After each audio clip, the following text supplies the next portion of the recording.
Slightly Above Average Gamers, Way Above Average Podcast. Welcome to the Slightly Above Average Gaming Podcast with your hosts, J007tv and Subone KD. Welcome, everybody, to episode 91 of the Slightly Above Average Gaming Podcast. I am J007tv, joined, as always, by the homie Subone KD. And today we have a very special guest. We have Greg Reisdorf, who is a co-founder of Onkade. We're going to talk a little bit about that, so he can tell you, exactly what that is. But also, he is a former creative director for Sledgehammer Games. And as you all know, Sledgehammer Games is 1/3 of the, well, actually not 1/3, there's more studios, but anyway, they're one of the big three that publish Call of Duty. So we play games, we don't do math. Yeah. I'm from Texas, I can't count, dude. But welcome, guys. Thanks for having me. It's great to be here. Great to talk about what I'm doing now, but also, some Call of Duty, which will be pretty much what everybody's excited to hear about. So, well, I think it's one of those things where, we're just excited to have, voices of the industry because, you guys provide a different perspective than we do. We just look at everybody and go, oh, that guy's cheating because he killed me. And that guy's, that guy's a potato. So we're happy to have you. How was your weekend? I mean, we record usually Saturday morning. So it's usually, what are you doing this weekend? And now it's, how was your weekend? Oh, it was good. It was a good time. I, doing some random work, hanging out with the family, doing all the family things. Played a little Splitgate for a few matches there. Won a round of BR. It was interesting. Oh. Congratulations. Yeah. I don't know. It was my only playthrough, and I won, so it was cool. Yeah, sweet. Nothing like engagement matchmaking. Yes. We'll just hit all the topics right away. Let's just get into it. I can't wait to get into that one. But because you screwed up, dude. You won, so now the next time you get on, you're going to be playing against like freaking Scump. Well, no, the trick is to just not play again and then have 100% win rate. Like, it's just, best in the world. You just can't try. It's just fine. You just try and enjoy yourself but then if you're competitive, it's all over. Then it all goes downhill. Yeah. Very good. Jay, how was your weekend? Not bad, man. Not bad.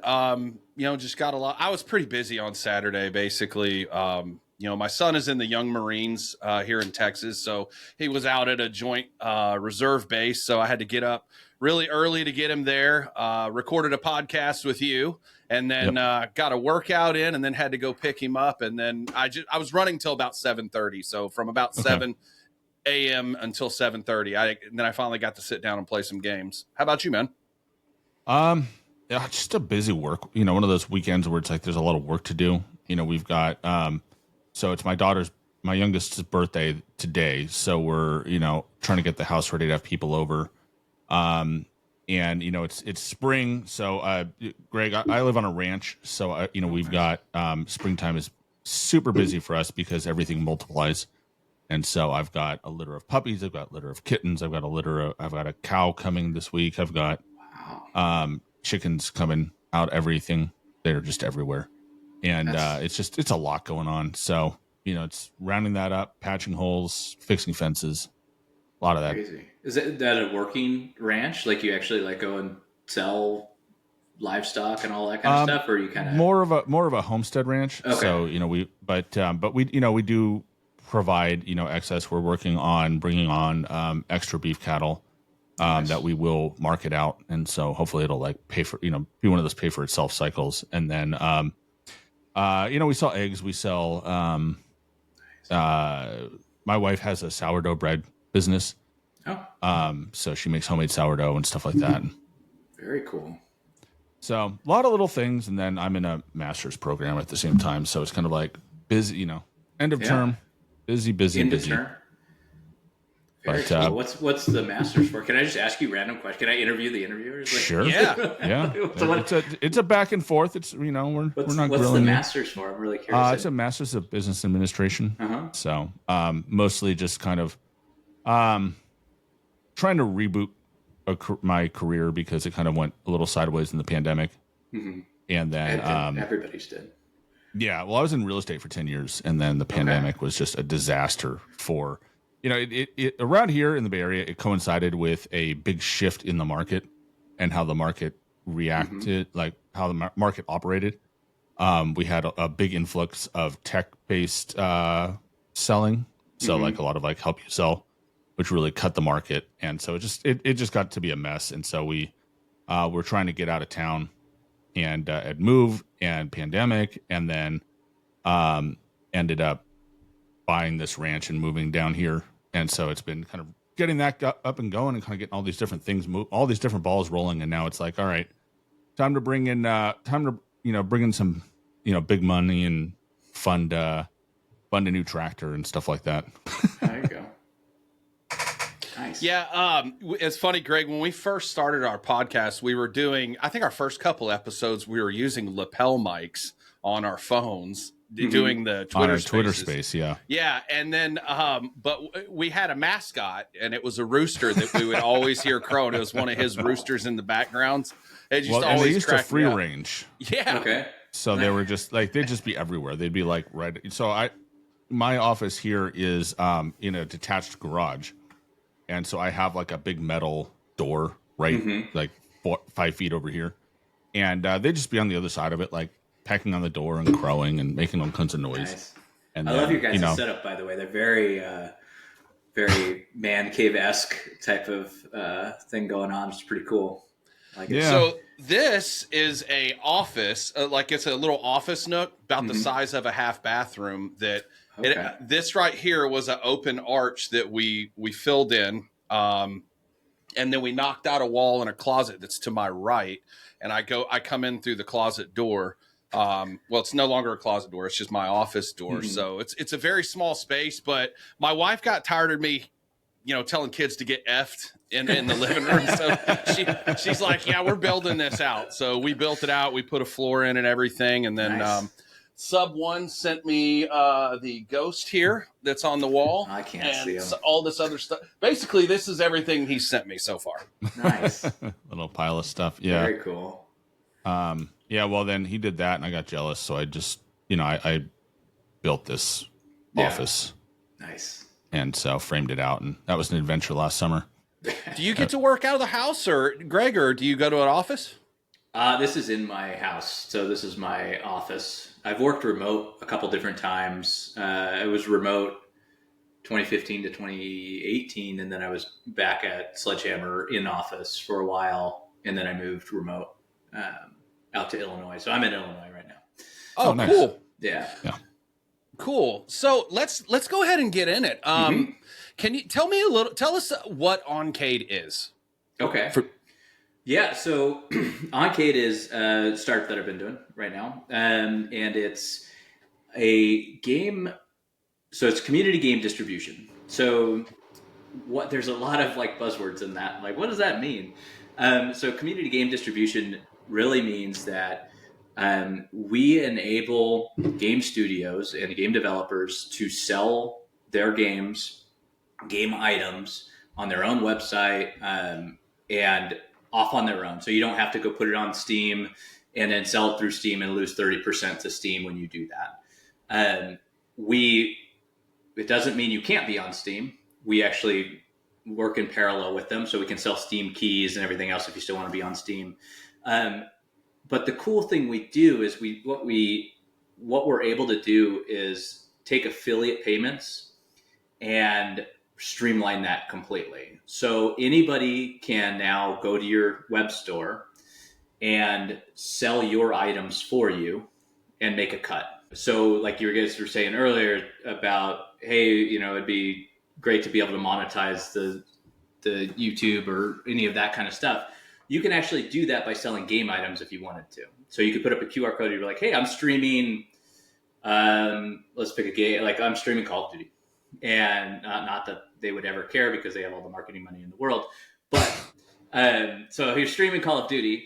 And as you're streaming, you're like, hey, I got this cool skin. Check it out. Here's the QR code for the skin. You can just go buy it right now. If you buy it from my link, I'm going to make 30% of that or 20% of that. The developer's actually going to make more than they would have made off of Steam, and everybody wins, right, in that situation. And then they can go and get that, and as soon as that person buys it, or they can just go and they can be like, oh dude, I can sell this to my friends, and they go and sell it to their friends, and now they're affiliates and they're making that 20% every time it gets sold as well. So that's really cool. It is very cool. It's hard to explain, but it's very cool. And once we get going, we're very close on a few pilot programs right now, and it's super, super helpful for indie developers and people who don't necessarily have the marketing budgets to go out there and do it. And I'm sure you guys are in the streaming world and have seen, like, if a game wants to get marketing, they'll be like, hey, can I get some streamers to share this? And then they get an influx of streamers emailing them saying, hey, pay me $10,000 and I'll show your game on stream for 10 minutes. And now this just allows it to be like, hey, if you want to make money as a streamer, you can go and stream that and make money. Like, if it's literally, if you can pound ground and make that happen, you can get the money for it, which is a really exciting thing to have. That's really smart. It's a really smart practice. I feel like there's a lot of, I feel like kind of like these affiliate programs, they can be very lucrative for people that really want to drive it. And in a situation like this, right, where you get like, it's like, so I have a number of friends that have done some indie games, like Once Human was popular with my group for a while, and other games like that, where they just don't have a lot of traction outside of what streamers are willing to promote, and content creators are willing to promote. And so being able to kind of bake a reward system in there that incentivizes that is actually phenomenal, without having to cash up front to front for that. So very smart. Very good system. Yeah, you can do it without buying it. You can do it without, like, you can just go and find items and, ship them. You get a custom store if you want. Like, so basically all of the affiliate links that you have show up on your own store. And these are like, hey, these are Greg's games that he likes. They're the items that he likes, and you can go and buy them. And you know that when you buy it, you're buying it from me. I'm getting a cut of it. The developer's getting their fair share of it. And it's not just individuals as well. So businesses can do this, or like communities can do it as well. So there's a lot of potential there, and it's really cool. It's super, super simple. And we're also cheaper than all of the other web store stuff out there, which is pretty cool. Nice. Well, I read it. I was reading an article. I can't remember where I read it, but do you have more than 6 employees right now? Because it's you, your other co-founder, and then we have 6 a employees. Head of developer relations. So there's 3 internal, and we have some external people as well that we're contracting with and everything. The platform's up and running at the moment. We will, like in July, we're looking to have a number of games go live on it, and we'll be sharing that out as well as those come on board, and then get people making money on it, get those affiliates going, and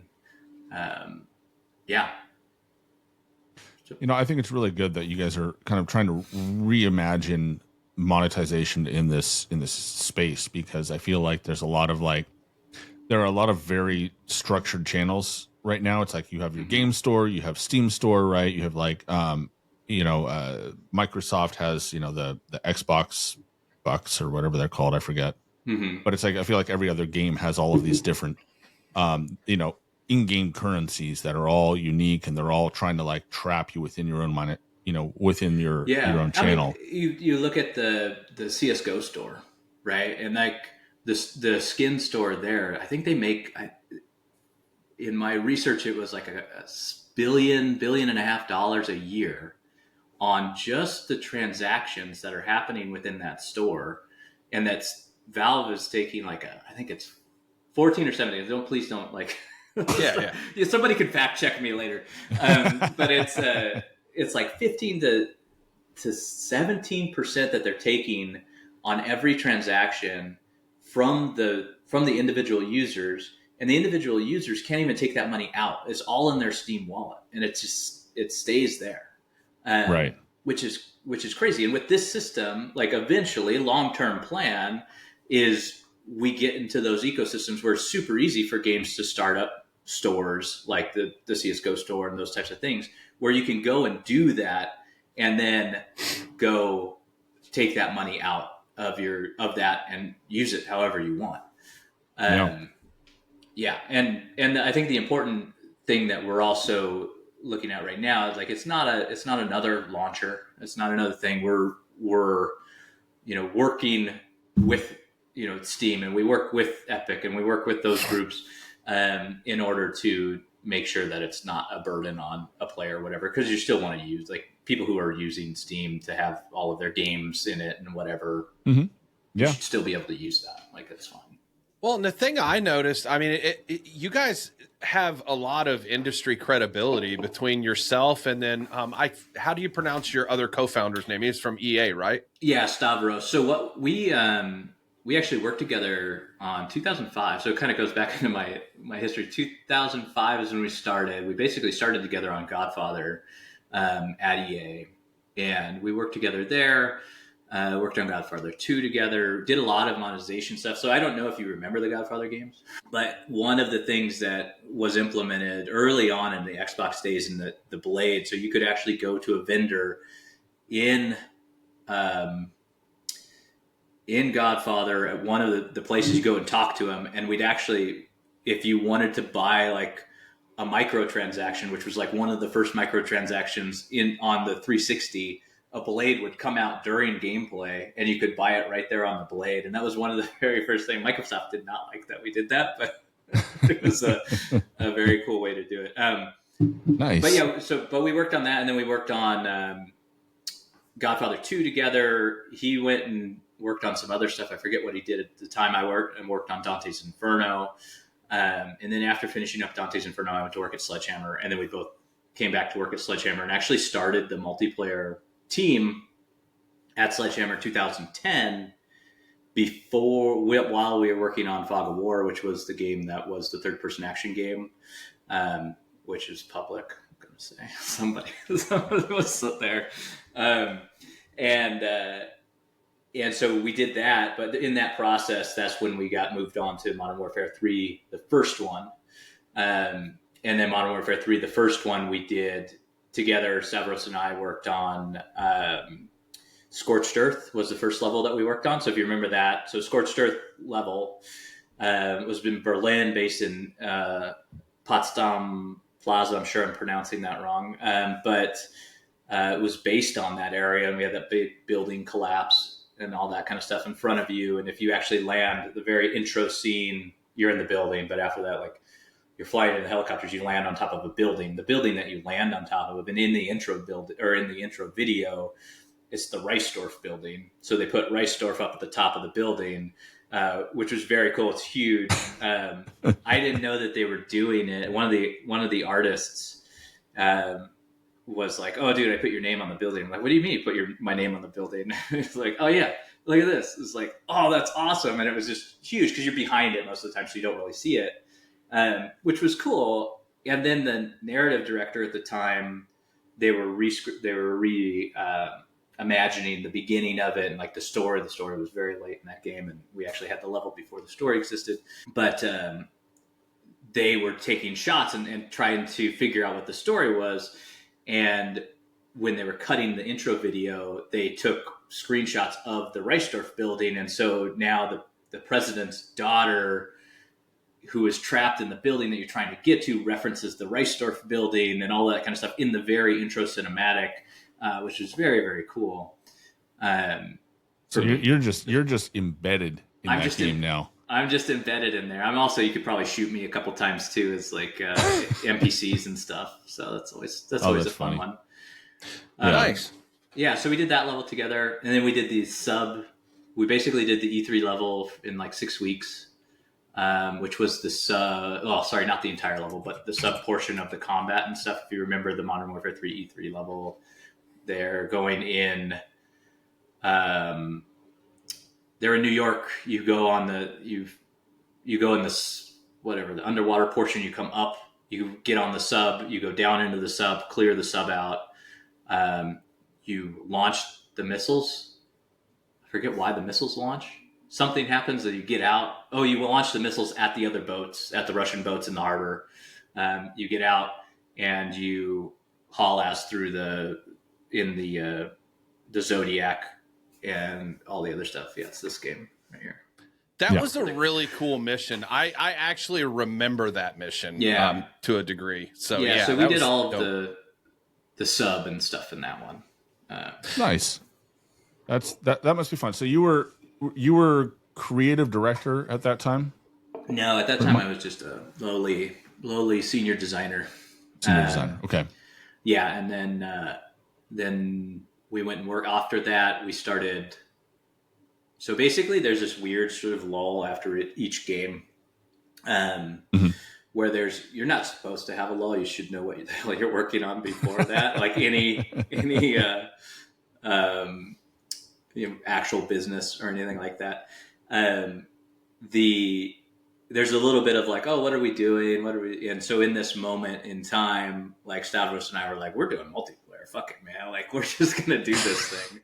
And so we just started working on multiplayer stuff, and eventually, and we just started sucking people in from the team. We're just like, oh yeah, come on. Like, help us do this stuff. I mean, what are you doing right now? You're going to work on some campaign missions and do some random, like, concept land BS, brainstorming stuff.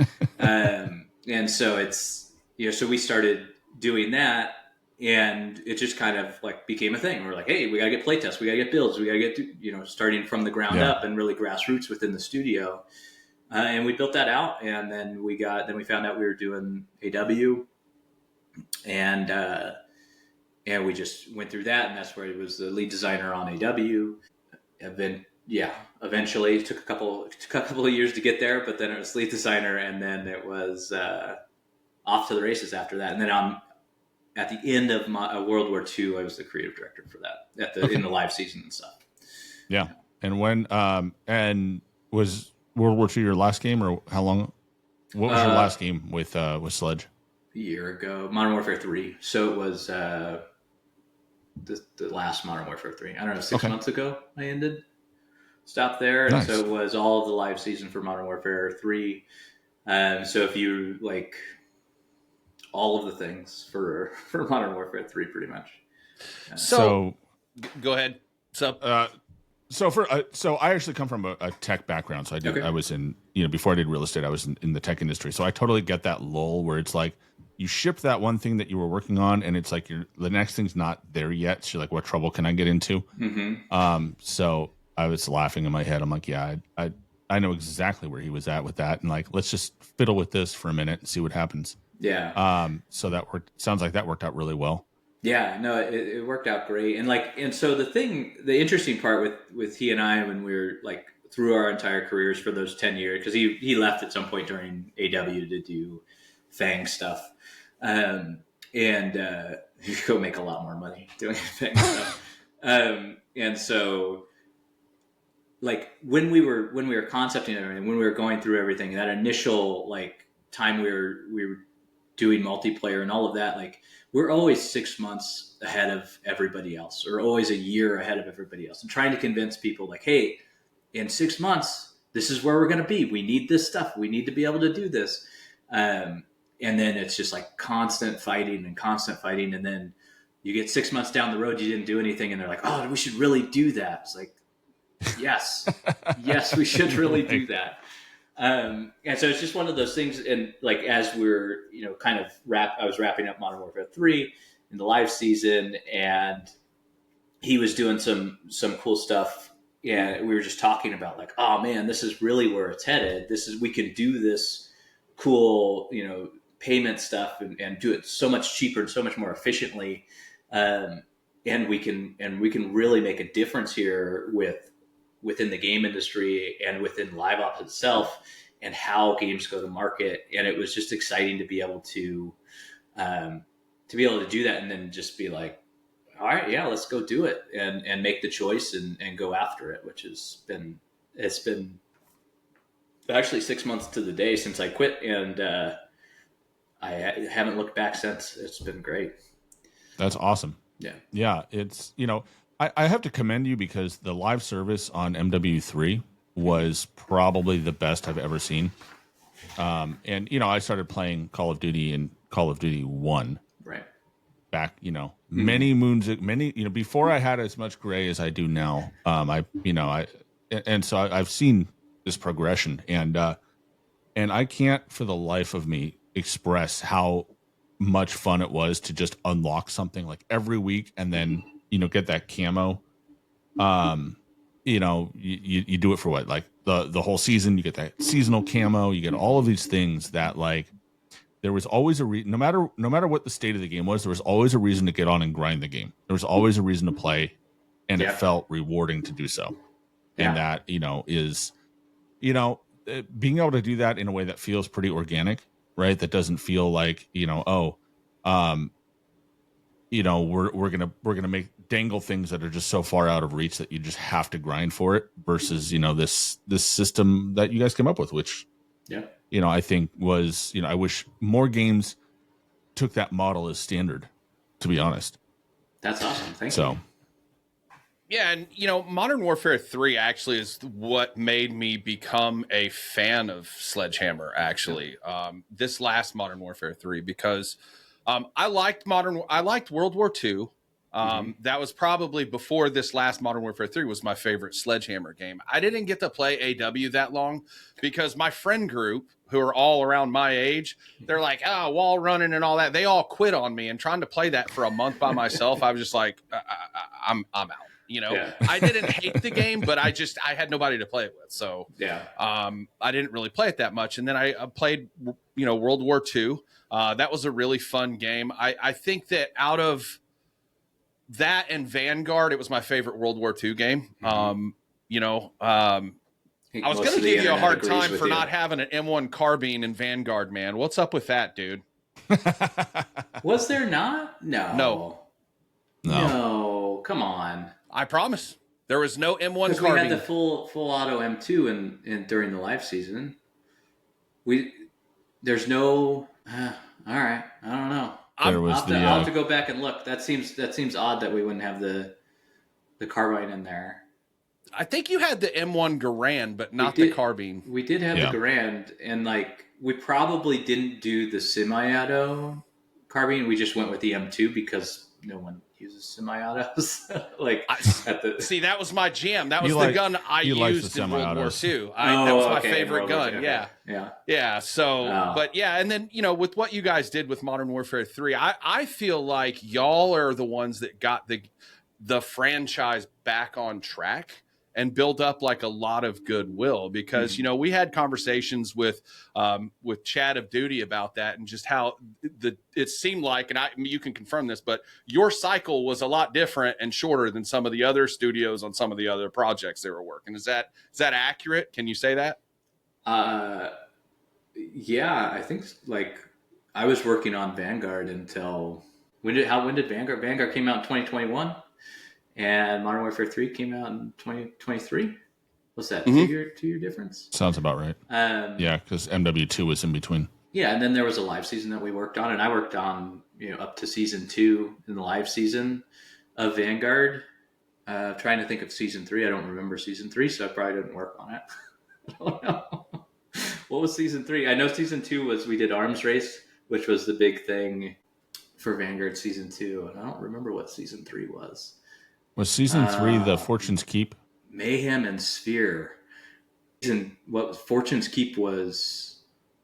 That season. I thought Fortune's Keep was earlier. Wasn't Fortune's Keep like season 2? No. Season 3... Okay, season 3 was all of Godzilla. That's what season 3 was. With right. Godzilla versus Kong. And there was a bunch of stuff that was supposed to happen there that didn't happen. Like always, like all of those IP deals are really interesting. Yeah. So, but yeah, I mean, I think development is interesting because so I don't have the game development, I have just software development in general. And we always had there's always that kind of like that long tail at the beginning where you've just got it's planning, and you just like, here's what I want this next year to go, or how this project to go. And then you get into the weeds of it, and by the time you ship it, you look back and you go, what was it? that didn't work out at all. Yeah. And it's like you look at the list of stuff you cut, and you didn't cut. Can walk me through kind of like the typical dev cycle if you're allowed to, in terms of at a high level of like, generally you do pre-pro, production, alpha, beta, launch it, right? Those are the general world of it. I think there's a lot of demos and a lot of green lights in there that are essentially you're pitching internally at that point. Okay. And you're just like, here's what we're doing. Are we on track? Is everybody aligned? Everybody's moving forward. We're not wasting a bunch of money going after something that nobody wants. And then, those are usually the inflection points of like, hey, you guys didn't do something right. Go do this thing over here. And yeah, so typically pre-pro, on 3-year cycles, like pre-pro and or even even in general across the entire industry, a lot of brainstorming, a lot of time in pre-pro is just like wasted. It's just kind of, you're just throwing it away basically as you're not working on the end product. And what's happened, in my experience, like on Godfather and those earlier games, like you were always building out tech like that. The tech to stream the world just didn't exist. And so that was being built out as you're trying to design it and build it at the same time. So you're building out a bunch of stuff. And then, 3 months later, it's like, hey, we changed how the streamer works, so you have to redo it all, and you can't use any of that anyways. So, and then you're trying to recuperate that time. And so, you lose a lot of that time, especially if you don't have the tech built in, and which is interesting now when you think about like people with Unreal and Unity who have a fully featured tool set that they can go use and build out, and they know what their final tool is, and you can start to hone it and use it, to perfection. And there's always something going on between all of the the tech and stuff within Call of Duty. Like that's the deal. Like you got to push the graphics. You have to make it the best thing ever. And the most competition they have is internally within the studios, and it's a really interesting paradigm in there to navigate a lot of the times, especially through development, and now that they're all in the same ecosystem mostly, right? Yeah. The unified engine, right? Yes, if they've said that. I don't know if they've said that. Yeah. I think that they did. I mean, we've covered that they were all going to be on the same thing. And I'm wondering, though, if the reason for that was because of Warzone and a lot of the integrations going south really quickly and struggling with that, or would there be another reason development-wise to do that? I mean, money. Right? Like you're paying, like you don't, like if you could have one team and have everybody use that stuff, why would you pay 3 teams, right? Like to do the work that one team can do. Why make 3 tools rather than 1 tool? Like that's just a compounding expense across the things, and then you can't even do. Like now all of the teams kind of work on everything, which if you're trying to work on everything and you're switching tools between each of the things, like you lose time.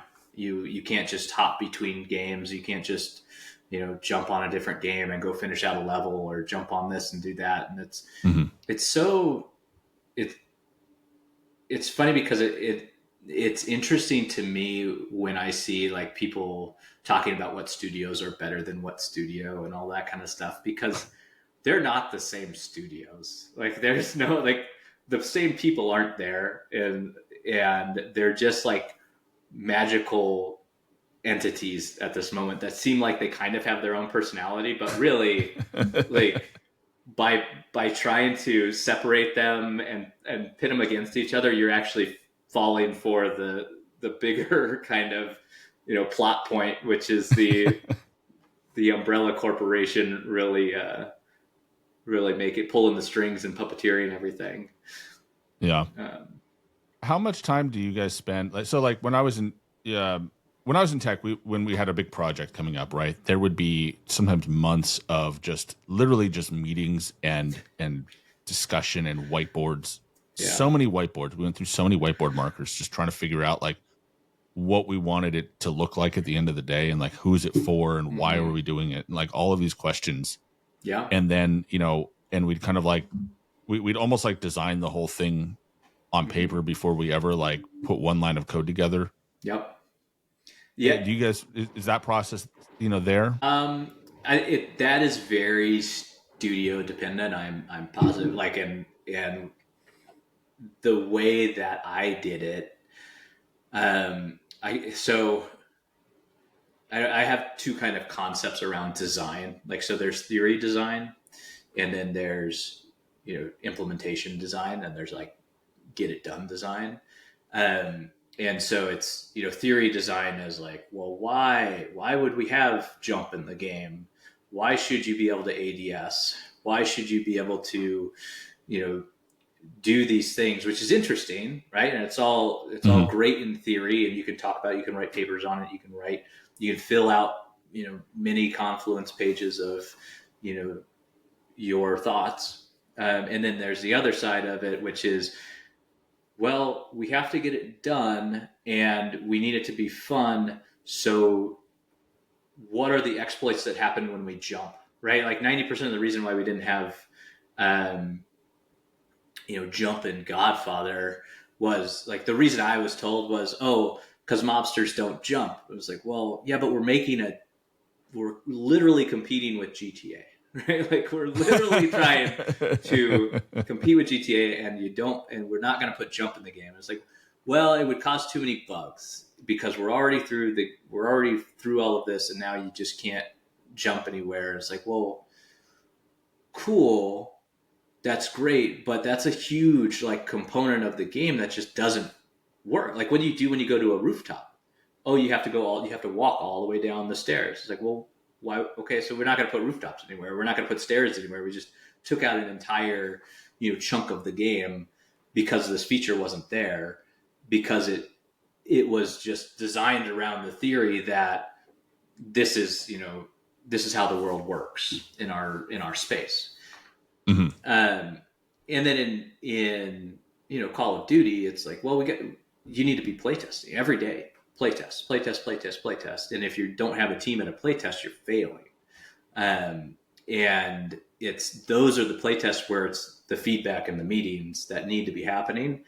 And those are like trying to get people into those playtests and actually like be on stream. Like it was actually much better. I don't know. This is debatable. Like most people will probably flame me for saying that it was, playtests were better in person. They weren't better in person.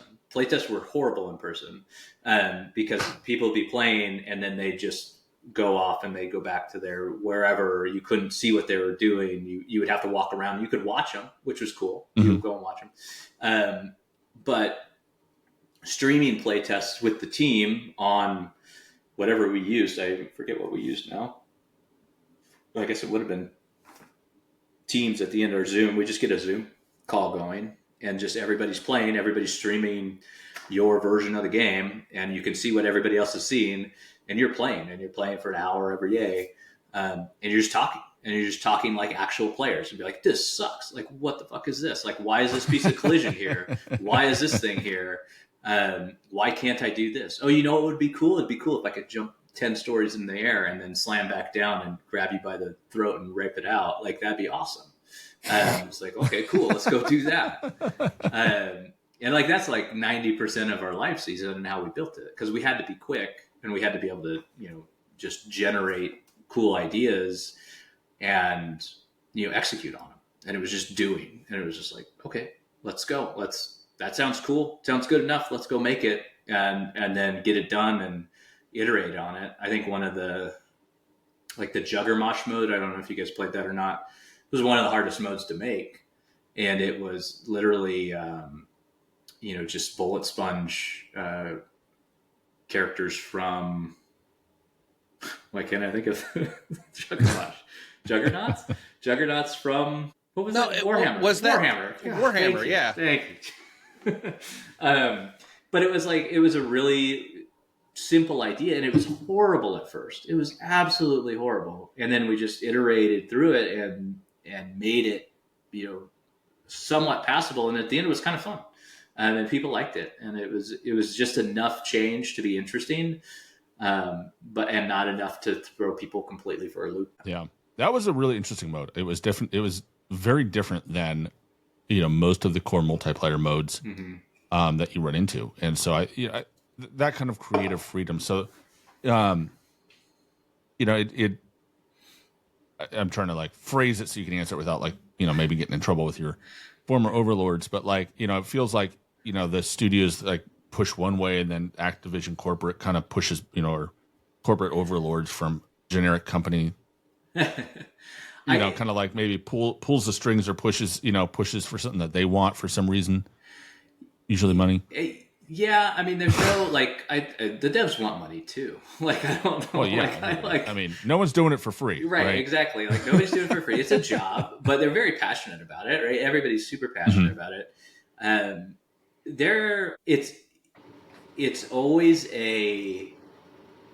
I don't know. I don't think I've ever been in a situation where it's been no, you can't do that. Maybe. I don't know. Maybe like AW2. No, you can't do that. That's not an actual quote. That's just through. This hasn't happened yet. And then the other side of it, which is where it's just a disagreement, and it's just no, I think this is better. And it's well, I think this is better. And at some point, it just comes down to, well, you have to go prove it, and you have to figure out how it's better. And then that's where it gets kind of muddy. And it gets a little it gets hard to figure out and navigate that sort of a political world, right? Because everybody, doesn't want a failure. They don't want to do the cover your ass. And if you ever say hey, we're going to go try this and we're going to release it live, and if it sucks, we're going to pull it. Nobody wants to hear that. Which was 90% of our, live season, right? It's just we're going to try it. We'll see. If we start losing players, we'll pull that. We'll put something else in and we'll change it. And the idea that we would release stuff with the intent of changing it, I think scared a lot of people. Interesting. And it, I mean, when you think about it, it's everybody's trying to protect their brand. And it's that they have to and that's just part of the job. So it's interesting world. I love live seasons. I love doing live seasons. It was fantastic. I remember World War II was the first, wasn't live season. I guess it was DLC, but it was first. Didn't we do DLC? Because we had a Shamrock and Awe thing. We had Leprechaun Hunt. I think Leprechaun Hunt was the first thing that we did. That was what the fuck? What? Those events were really cool. I really liked those. Yeah, it was very much one of those things of you did what? And it just happened to be one of the animators was messing around with something one day, and then he got a small character. He's oh, dude, check this out. We got this small character. What can we, all the animations worked, everything else worked. We're how can we use that? How can we what's going to be cool about that? It was just a lot of fun to go use that. And then we had him in we had the elves. We had some of the executions with the elves that you could do in the Codmus stuff that we did. Krampus, that MF. Yeah. Putting him in Warzone, dude. I didn't put him in Krampus Warzone. Was okay? so great. I didn't put him in Warzone, but I put him in multiplayer. Ruined my best clip. You won't hear any any Krampus slander from this side of things. No, that was awful. Ruined my best clip. Yeah. I weakened this guy coming up, he in Warzone on Caldera. He's running down a washed area, a little creek or whatever. Yeah. And I'm up top. I weaken him, and he also he hit me for some rounds. So I kind of jump off and turning, I hit him with my throwing knife and kill him. And so I try to run away and kind of played up so I could get back in the fight. And then that MF Krampus comes out and just ruins everything, dude. God, I was so pissed. Krampus, good old Krampus. Yeah, I wish I had a good answer for that one. I was trying. I think you get one Krampus because that was used against me a lot, and I didn't even put him in Warzone. Like, I put him in MP where you're respawning, and he wasn't in any of the non-respawning modes. Although, I mean, he could break your streaks and stuff, but we always try to get him to go after campers, and if you weren't playing the objective at the time, theory design, that sounds cool. Right? Yeah, that's cool. You get them to go after the campers. You get them to go after the guys who aren't playing the objective. Awesome. The reality of the situation, very different. Just went after mayhem. Yeah, didn't feel great. Yeah, it was definitely one of those. These kind of like limited time events, I think, are some of the more interesting and unique modes that we get, and the Christmas events are always fun. Like the Runaway Train was, I think, one of the most interesting additions to Warzone that we had. I mean, obviously we're Warzone mains, so we play that quite a bit more than multiplayer, but we both play through both ends of it. But it's when you go in and have some of those creative things. How do you judge success? Is it strictly by player numbers? Is it strictly by monetization influence? Is there a way to judge certainly fun? DAU, daily average users? Like that's 90%. That's what they talk about, like publicly, all that kind of stuff. Like your monthly average users, your MAUs. Those are the KPIs. Another acronym, key performance indicators. I don't know. And those are the ones that everybody's looking at. Like you look at them, daily, see where you're at, see where you're trending, and then how can you sustain that or grow? Typically, Call of Duty starts and this tapers off throughout the year, and then but Modern Warfare 3 was pretty good about maintaining its engagement and everything else, and it did really, really good.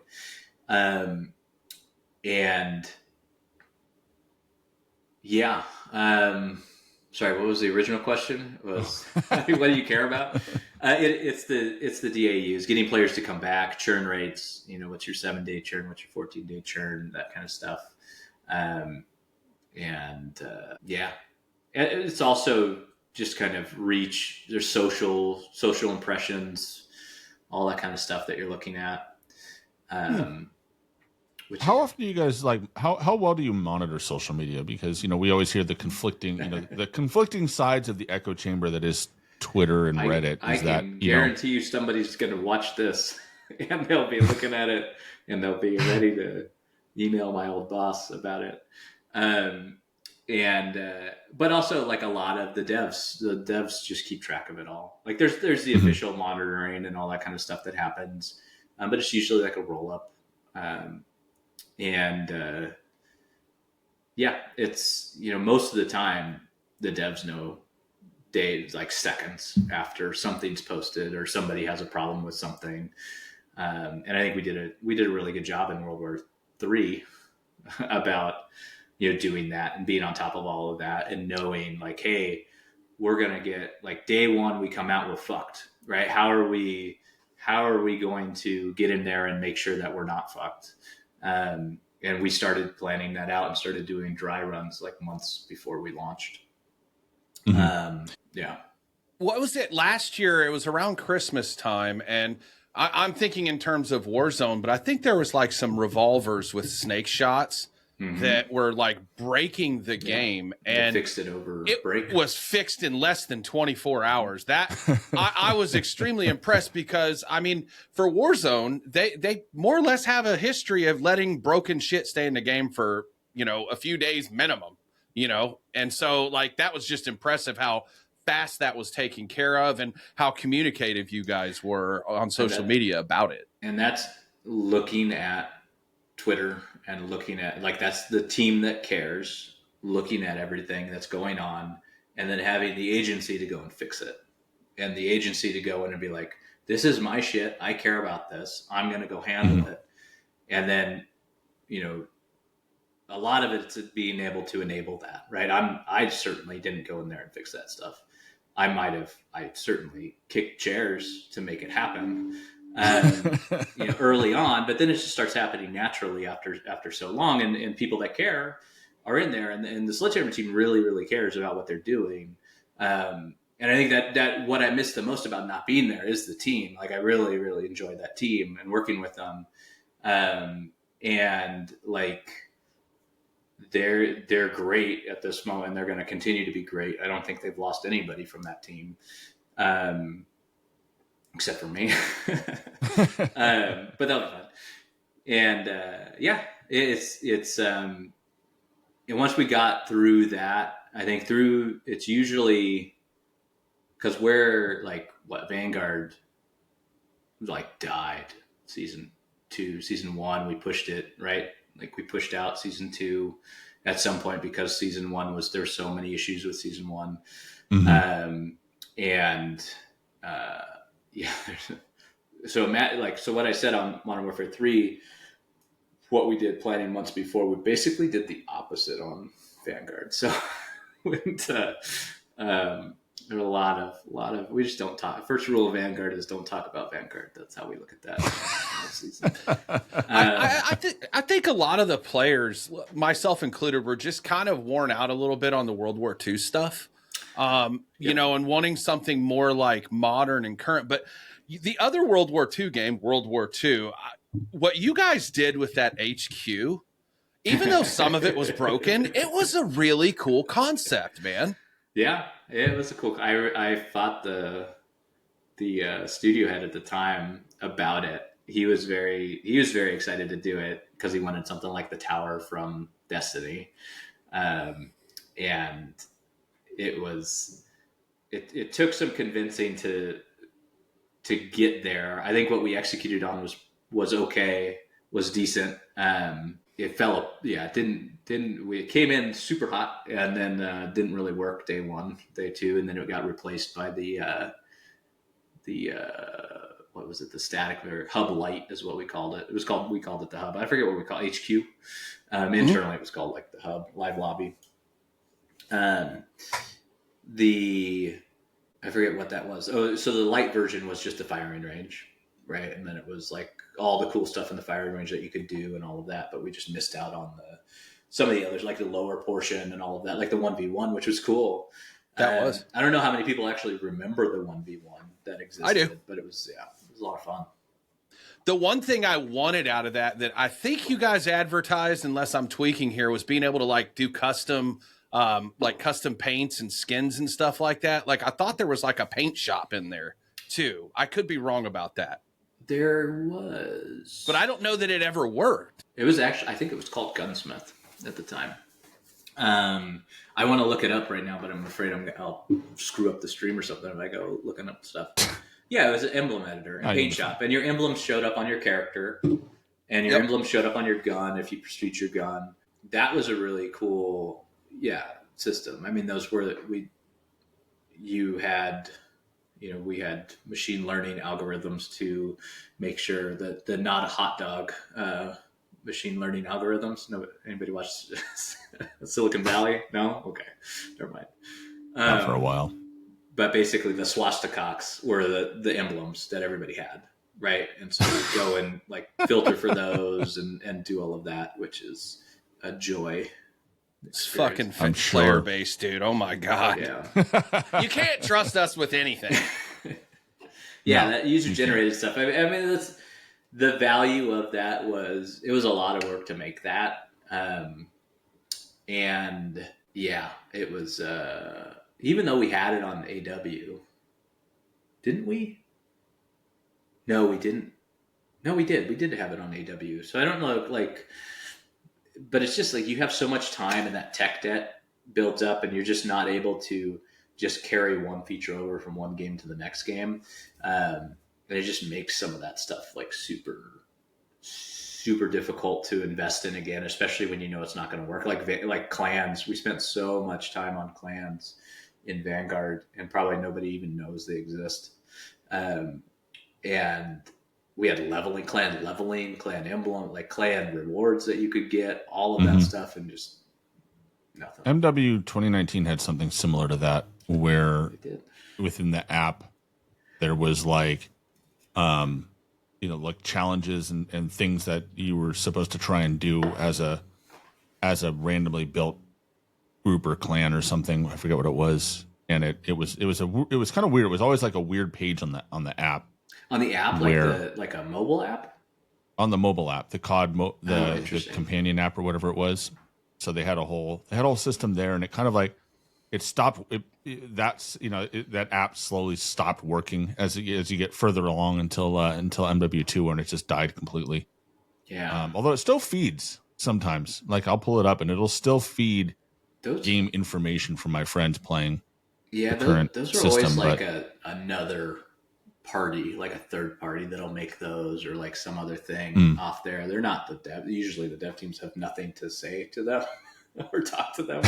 So they're trying to do it all with aggregate data, and they're trying to like use the data that's coming in some clever way to make cool stuff happen. Like Clan Wars was pretty cool that we did on AW. That was very similar to that with COD Elite. COD Elite was supposed to be the subscription model, and that didn't pan out apparently. I liked that app too. In fact, my favorite cup is a steel cup, kind of like this, and it says Call of Duty and then COD Elite on the other side of it. They had a lot of good, like it was close, right? Like it was almost like even the app and Clan Wars was good. Like Clan Wars had engagement and everything. It's just like when you have a separate app off to the side, it always kind of has sort of atrophy, and it just dies faster than the actual game, because the game is what drives everything. So yeah, that makes sense.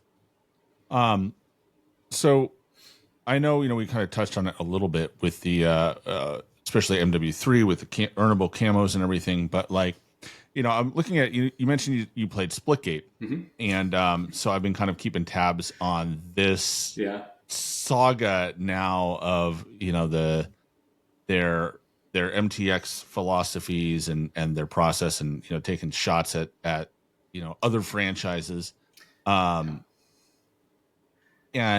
what's your view on how this whole like obviously it's now your business, right? But like this whole transactional system in gaming and how it's approached now, like where are we going? Is this kind of how it's going to stay? Is there a better future? You're speaking to microtransactions in general? In general, within the games. In general, it's interesting because you have people who are willing to pay for it, right? And if you have people that are willing to pay, you're going to have people who are there to make money off of it, right? Like microtransactions in general, like there's a huge problem with the content treadmill, generally what we call it, where you just can't sustain that content at that level where it's of quality, right? And so when you think about there was a comment earlier a little bit like we had more of our cool content come online season 3 in Vanguard than in season 1 or 2, and a lot of that is because you're burning up season 1 and 2 into launch, right? You're using that time that you would have created the cool content for launch. It's the same people and the same people, the same time it takes to make something, and then you basically launch, and then you have nothing because you put it all in the launch, and then you have to wait until you get out, and those people all go on vacation or they do something so you don't burn them out and make a giant sweatshop out of it. And so eventually, like one of the things it does dovetail into what I'm doing now with Onkade is like far into the future, we do hope to start those player-based economies where you could take MTX and you could sell it to another player. And that's a cool thing to do. Like, why wouldn't you be able to do that? I'm done with this outfit. Cool. Go ahead and have it. change out how to do it, right? Because you might as well make something off of it. You bought it. Like I can go sell my shirt. I can try and sell my shirt, right? Like, why can't you do that in a game? It's like we have the technology now. We can make it happen, right? Like, and so there's a lot of cool things like that you can do. There's also UGC, right? And it's not UGC to me. Like when I hear UGC, I think of like Roblox or something where somebody is making like a map or they're looking at Forge or whatever, right? And the idea that you could take one of your guns that you make in Call of Duty and you customize it, you grind the hell out of it, you go get your diamond camo on it or whatever. Maybe this is a bad example. Maybe well, you could do it, and then you put your logo on it. You've spent time in paint shop and doing all that. You put your logo on there. You get stats on it, and then you're able to go and sell that to whoever you want, and be like, hey, you want to buy my gun? Cool, check this out. Go buy it, and you can actually have a lot of monetization that way, where the studio is getting a little bit of the cut. But the players are the ones who are actually receiving the benefit for it. The players are staying engaged. You're still getting those DAUs and those MAUs out of that. The other stuff that I'm excited about within, the Onkade stuff as well is like user generated live ops. And I think we just kind of touched on it. But it is the idea that you as a streamer could go and set up your own event and have your own rewards and, have people engaging with you and with your community. And it's your thing, right? It's not the developer's thing. It's you using that as a tool to then create engagement for everyone. Yeah. Do you foresee AI generated content being a thing over there too? Or is that something you guys have considered? Well, so tell me more about what AI generated content means to you. What I mean is like, so, you mentioned like generating, like creating a weapon skin or blueprint or whatever, and people just going into AI and being like, hey, Grok, build me this color weapon, and then selling that. No, sorry. And that's what I mean by like, so UGC, so there's different, like it's essentially in-game customization versus pure UGC, which is like a mod, right? Like the AI stuff that you're talking about is very much like, oh, I made a mod. My mod was made with AI. I threw a bunch of AI generated textures on it. Now I'm going to have a mod, which is like, if somebody wants to pay for it, it's cool. I don't think the end user really cares how it was made. Depends on the end user these days. Yeah, exactly. Like, it certainly does. I don't know. I've been getting a kick out of the Stormtrooper vlogs and Sasquatch vlogs. Greg, the last couple days. I know, Greg. That's I watched that. I'm like, this is some of the best content I think I've seen. Star Wars content I've seen in years. This is hilarious. It's great. There used to be a fan group they did a video series called Imps, and it was basically, this was back in like 2001, kind of the prequel era, right? The end. So after Revenge of the Sith, it's like out, the parody these guys started stuff, right? Like, and it was basically like Cops, but like Stormtroopers version, fantastic. And it was hilarious. They had the Ewok. The Ewoks were running from like it was, it's good stuff. And so like this is just, I was laughing so hard, watching that, and it's amazing what they're doing with AI. So like my job right now that I'm doing is doing a lot of AI testing. So like I try and make the AI try and take over the world or do crazy stuff. That's fun. And AI is not as smart as people think it is. It's really not. I've had go ahead. ChatGPT argue with me about basic arithmetic. It's like, no, these two numbers do not equal that, and you can't convince me otherwise because it's not true. Yeah. Was that you got? Was that Sledgehammer that caught heat? Was that last year? Some of like the graphics that they caught heat of being accused of like AI or whatever? I think there was a 6-fingered Zombie Santa for this year on BO6, I think. Was it BO6? Okay, I couldn't remember which game. But if you look at that finger, it looks like it's just the skin hanging off, actually, and not, you know what I'm saying? Yeah. So it's like the bone and then the skin hanging off. But yeah, I just remember that kind of being a point of contention on social media. People were giving Call of Duty a hard time about that. I mean, it is like it's kind of like value for your time, right? Like if you're gonna go buy something, like I would like to know that it didn't take 10 minutes to make, right? Like it's this took 10 minutes to make. Cool. Well, I'll give you $1 for it. Like that's cool. Yeah. I see the value in it, but like, and I think that value proposition is a little skewed because you're in this ecosystem where you don't know the cost of things. Like you don't, it's all obfuscated. Like you can't tell how much a blueprint costs, or you can't tell how much, an individual emblem costs and all that kind of stuff. And it's interesting. I mean, you'll see more of it, like, because it is, everybody's got it. Like when 2020, the pandemic happened, a lot of people were having tough times and everything else, and the game industry was taking off and it made a shit ton of money, and everybody's eyes got really big and they hired a bunch of people, and now they're realizing that, oh shit, that was a one-time thing, and I don't make that much money anymore. I got to get rid of all these people. And like, you see all over the game industry right now, where just layoffs. It's been all over the tech industry. Yeah. The tech industry hired like gangbusters during that time because all of a sudden everything was online. Right. And then now everybody's allowed to touch grass again. And so everyone's like, oh, right, maybe we should invest in lawnmowers or something. But yeah. But yeah, monetization in games is always interesting. You can see some of the games in the background of like, when they shipped the game, it was like, that was it. Like GoldenEye hasn't been updated since 1996. Mm-hmm.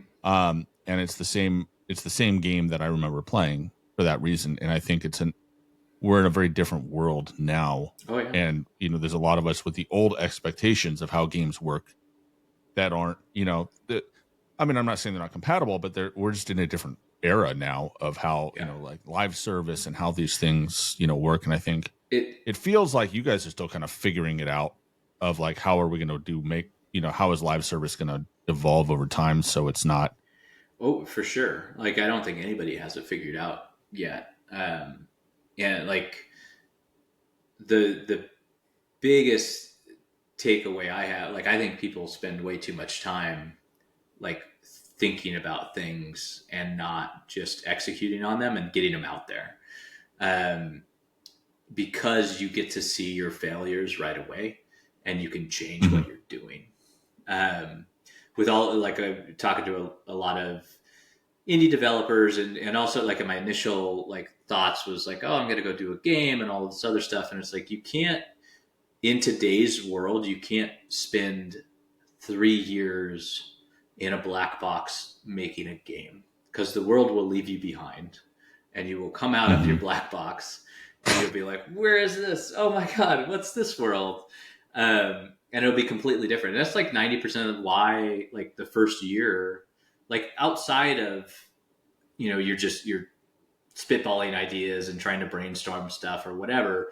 But the first year is meaningless in development because so many things change in that year, in that time before you're going to release, where you have to, update to where the world is and to where your players are and to what they're, either what they're looking at, what they're watching, how how they're interacting with everything.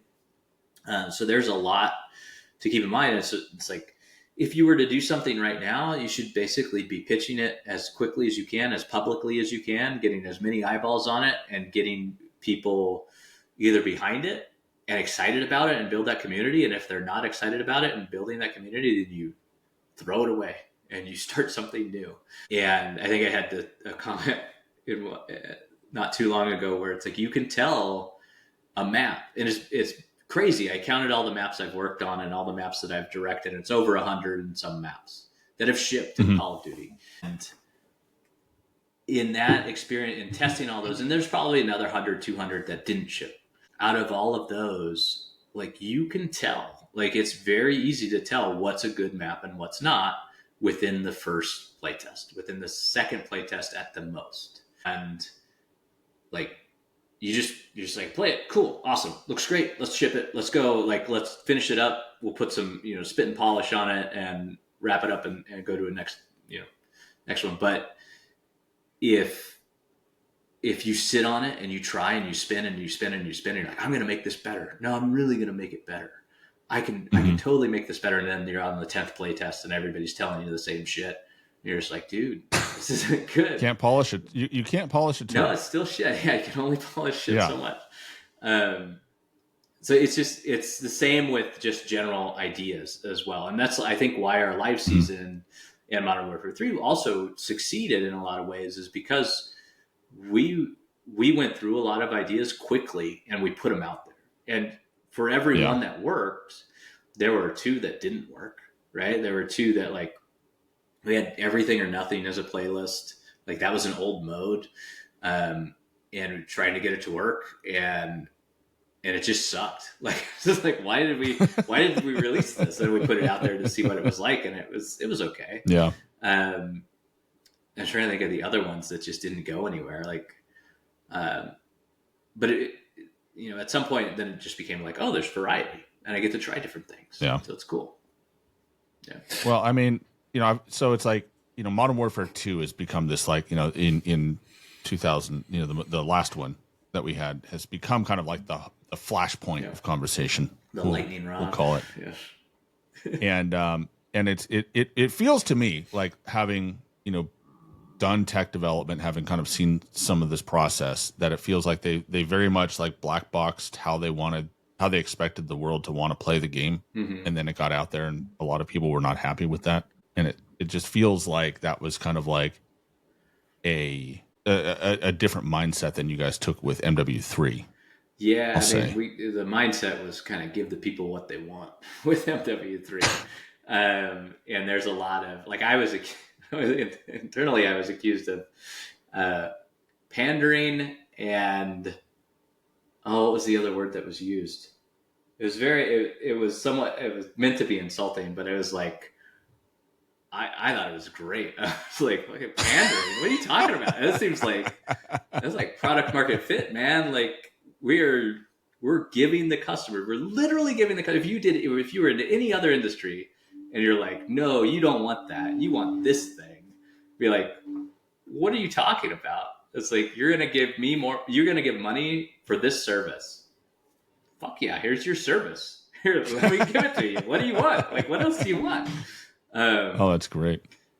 Yeah. Yeah, I don't mean to push you into a place where you're like, I can't talk about this because I know how these things are. That's fun. I don't know much about World War II development, or World War II. What was it? Modern Warfare 2 development, because I was working on Vanguard at the time. And I was just like, oh, cool. Right. And then they shipped. And then you went, oh no. Yeah. The other thing is there was some online controversy, and even within my own friend group, right? It's like, you had Modern Warfare 2, and then they were like, well, Modern Warfare 3 is just going to be DLC and da-da-da-da-da, and not its own thing, which I don't think I ever saw anyone confirm that ever on social media at all. Somebody just ran with it. Oh, yeah. No, it was never supposed to be DLC. Like it's not DLC, clearly. Like, it's full game. So, right. The crazy part.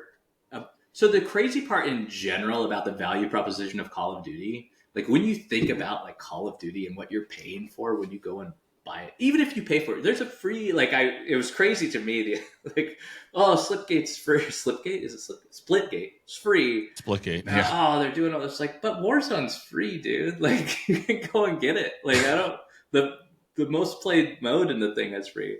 But whatever, different side topic. Now I forget what we're talking about. DLC. DLC versus non-DLC. Oh, right, for Modern Warfare 3.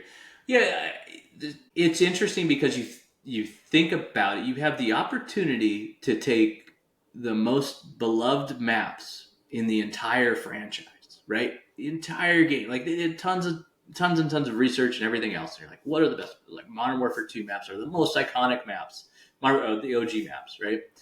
You're like, you can go and put these in your game, and you get the benefit of the design of them. You just have to art them and make them look great and fix some design, spend some design time on them and think about them a little bit, and like that as a designer. Like I love Modern Warfare 2. Modern Warfare 2 is my favorite Call of Duty game. I've worked on other games, right? Like I've worked on AW and World War 2, and I still like that's the game. There's a lot of flaws in that game, but I like those flaws. I really appreciated them. And so it's like you have this opportunity to go and make this. It's like, well, that's cool. Like, should we make half of them? Should we make all of them? Should we make a few of them? Like, which ones do we choose? And then if you only choose a few and then you put new maps against the few, like, then you're going to get screwed because you didn't put all the maps in, right? And because everybody's going to be furious. Like, where's Subbase? Where's Wasteland? Even though I hate it, I'm gonna be super annoyed that you put in this new map over Wasteland.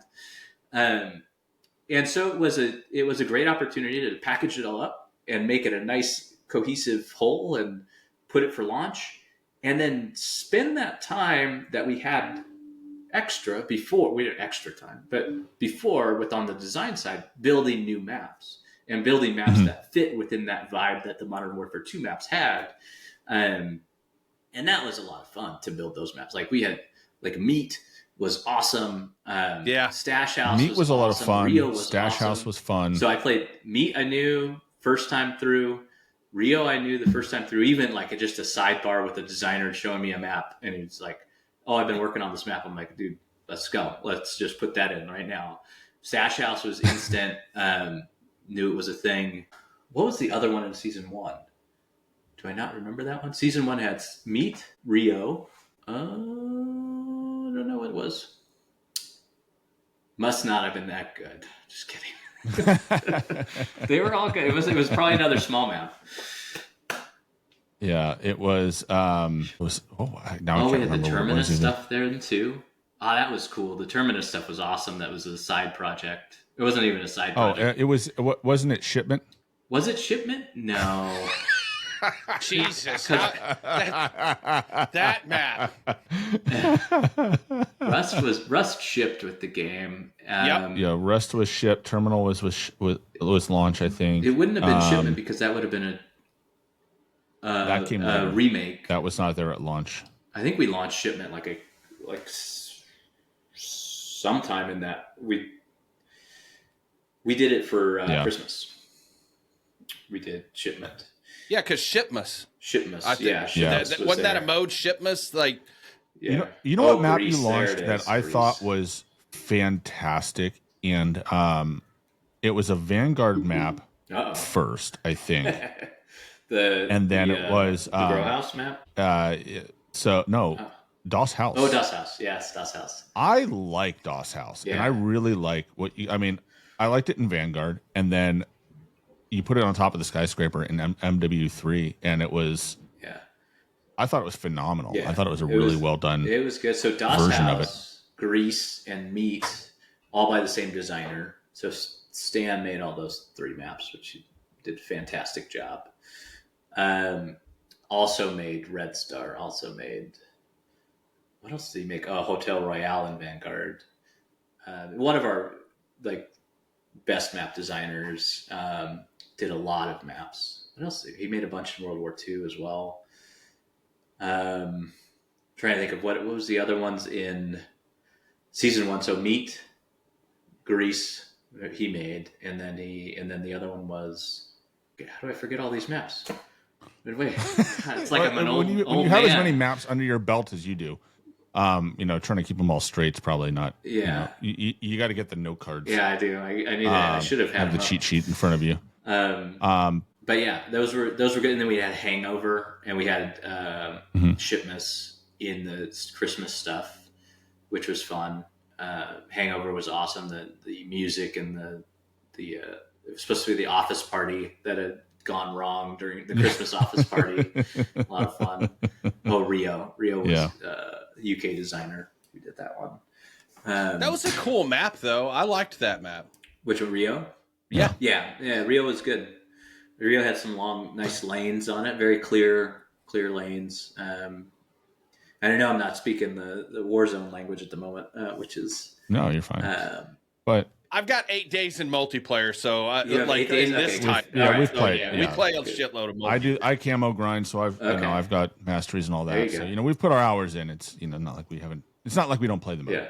So let me ask you this, because you mentioned it earlier. MW3 was like a fan service. It was really like devoted to giving the people what they wanted, and I think a lot of people appreciated that. How do you find it's really interesting because I watched so I do a lot of numbers. I'm a little bit of a nerd. It happens sometimes to the best of us, no matter how much we try.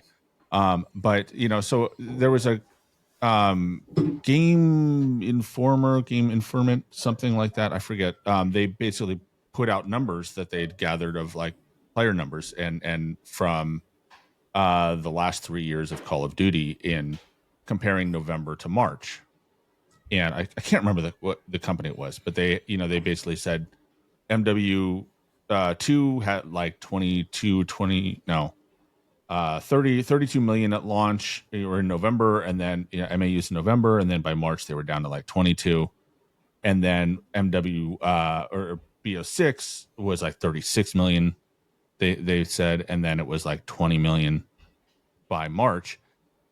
MW3 reversed the trend and actually gained 100,000 over that time period. I don't know the specific numbers, but we certainly didn't. We were not trending like the other games have trended, right? So which on the one hand is phenomenal. Like that's amazing, right? Like no other game has done that, right? So which is fantastic. And I thought it was, and it was funny because the Steam charts showed it declining rapidly during that time period. So kind of like, well, I guess Steam isn't the thing, isn't the number to bet your house on. But, the Steam, I can tell you the Steam numbers are not something to look at. They're kind of all over the place. But it was kind of like for me, the question actually hinges on how do you balance, kind of like when you look at the numbers, how do you balance like your core player base versus like the what we would call the casual player base, so that they're the ones the transient player base, maybe that play a little bit here and there. They're not like diehards, unlike Chat of Duty, who's here in the chat. Just he gets to like level 10,000 like 5 minutes after the game 87 launches. days in gameplay, like the first 3 months that guy probably has. It's like how do you try and balance these, because it feels like there's two competing tensions or competing groups of people that you have to try and appease. There are. It is an interesting. It's a topic that is always there, right? It's like, well, what does it mean to be competitive, and what does it mean to be, a casual player? Like there's the aspect of like, well, we want everybody to have fun, and fun first is the thing, right? So how do we achieve that? How do we make sure that everybody's having fun? And then, okay, well, what are the tools that a competitive person can use to gain skill and grow, to learn a skill and grow that skill? And so, you can't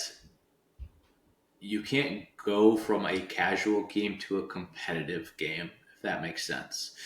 If you are super random and everything is random, there's no way you're going to be able to make it competitive, right? So if your lanes are random, if you have open maps, if you have discovery maps everywhere, which discovery maps were in Vanguard, in case you didn't know, like, so those are like half the maps were, that was one of those disagreements where it's like, we should not do this. It's like, I disagree. Okay. And so it was, like Red Star and what was some of the other discovery maps. Some of the big, I don't know, like Gustav Cannon, wrong game, but similar vein. So you have those maps, and you're not going to be able to make those competitive, right? And so if you design competitive, and make sure that you're understanding that, but then look at the fun side of it and be like, okay, are we still able to have fun in these maps? Are we still able to have fun with these weapons? Is there still enough variety that's happening? And then the competitive group can take that and run with it and go and do, CDL and all that kind of stuff that they're really pushing on. I think there's kind of like a mid-core as well that exists, which is like your sort of your hardcore casuals, if you want to call it that. Like I'm here to grind. I'm here to like just go and try and compete. In a way, I don't know what that kind of looks like. Yeah, it's interesting. It always comes up, and it's always like, AW was a crazy skill gap, huge skill gap because of how much you could move and how many places you could be at once. How the weapons handled and how you had to know how to use them and everything. And it was just too much right at that point. And I think Vanguard, World War II was pretty good about it. We had some weird, like one-off stuff in there that was kind of like random and OP, not really super competitive. Vanguard was interesting. Vanguard was interesting because it felt like it was a little bit faster and snappier than MW 2019. Yep. Yeah, it was. And it felt, because like I played that, I played Vanguard multiplayer mostly to level weapons for Warzone, but switching back and forth between the two was always challenging because we didn't have FOV in Warzone at the time. I was a console player during that era, so I was kind of that guy. Yeah, there was there were a lot of issues with that. Like that weren't necessarily, there were a lot of development issues in there and things like that aren't like, that created many problems between Warzone and Vanguard in that situation and how they linked up, which were fixed later. That's why I bought a PC. Right. Once it was kind of confirmed that console wasn't going to get FOV for a while, I was like, I'm tired of being at like a disadvantage, because you truly are. One of the things I wanted to ask you is so right now, you can play Call of Duty on the Xbox One, like multiple platforms, right? Like current gen and past gen. How much of a challenge does that create for you guys from a design standpoint, as far as like just how the game functions when you're having to account for off systems like that?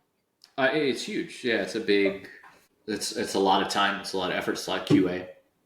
It's a lot of like, you have to, especially it's funny because the visuals actually affect a lot of the design stuff, right? So if you LOD out your grass at 50 feet on your old, PS4, yet the PS5 guy has it out to 200 yards, and somebody's just laying down in the bushes, right? You think you're hidden, but you're not. Like, so there's all those types of things that you have to, accommodate. And those kind of basic things are generally known problems that are just fixed right out of the gate. So we know we don't like LOD everything out and all that kind of stuff.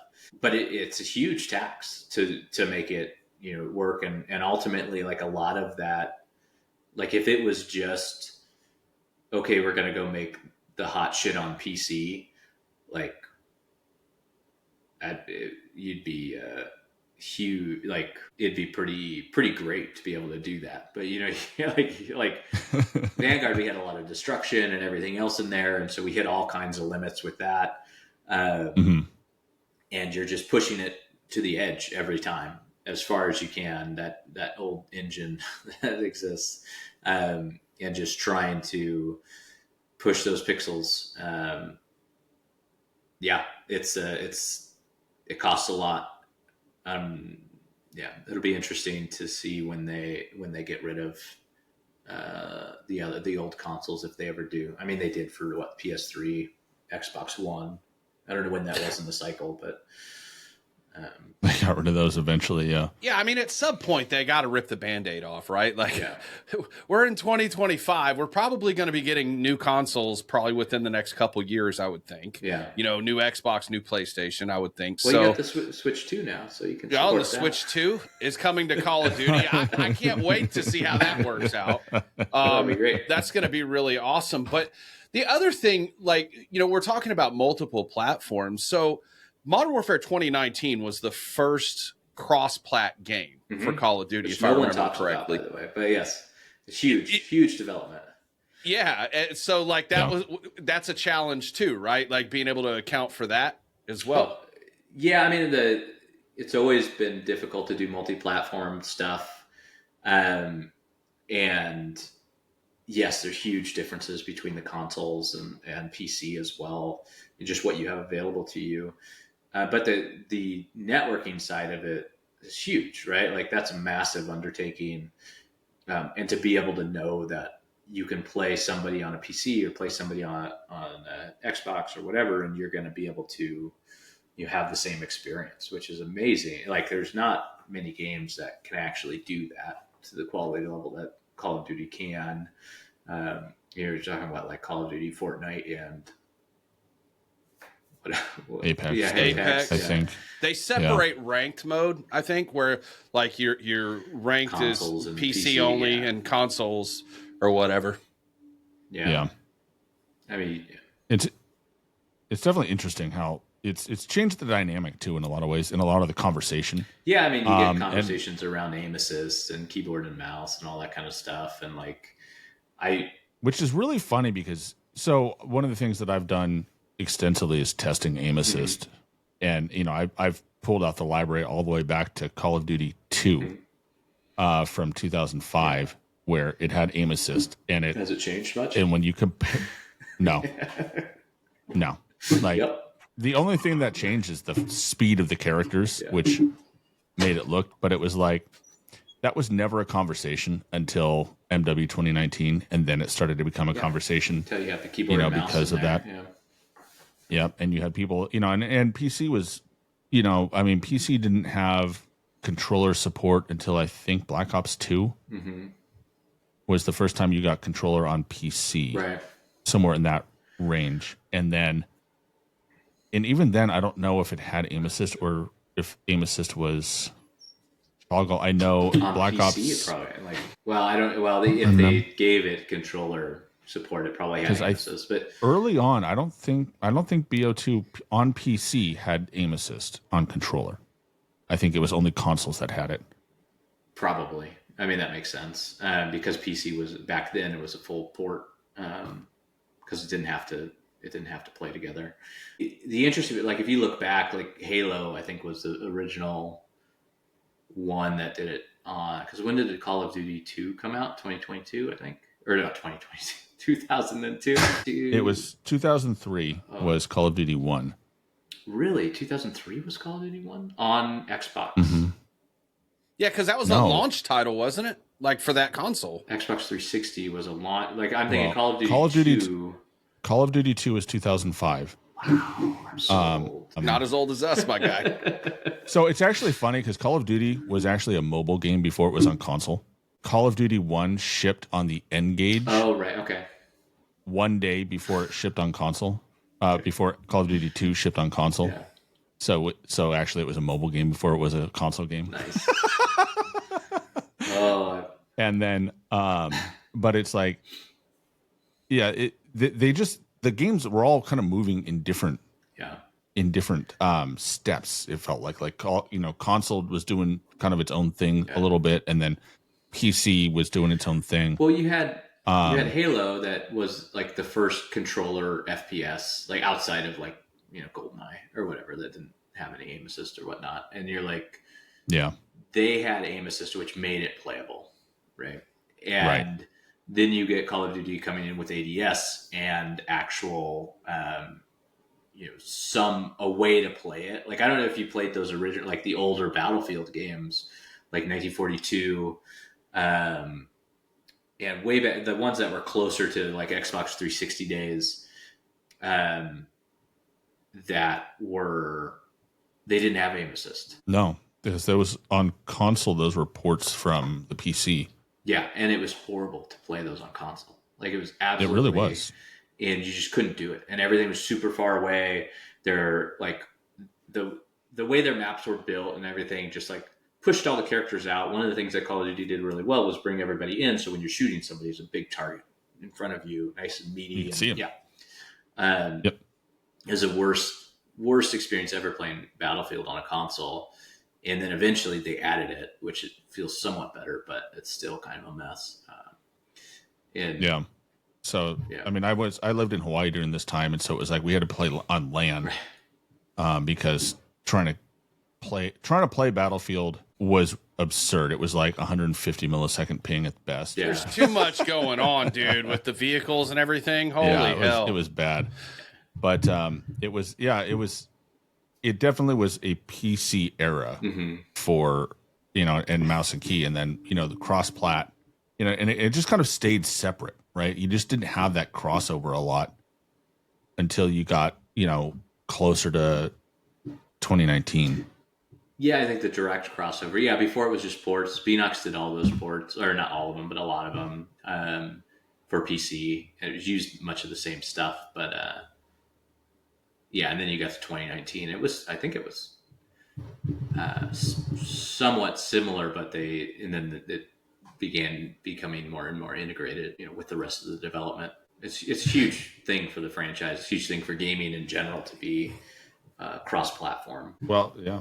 One of the things that I think a lot of us noticed from title to title going into Modern Warfare 3 is it seemed to me that y'all eliminated a lot of the like nonsense that was at the end of the barrel, like all the visual shake, the muzzle flash, and all the realism stuff that had been in the franchise before. And, that alone really helped out mouse and key players. Like, you know what I mean? Like it helped, given that they don't have aim assist or anything else like that. And, I spent 4 months trying to learn mouse and key during your game, actually. That was a fun era of the podcast. Oh, man.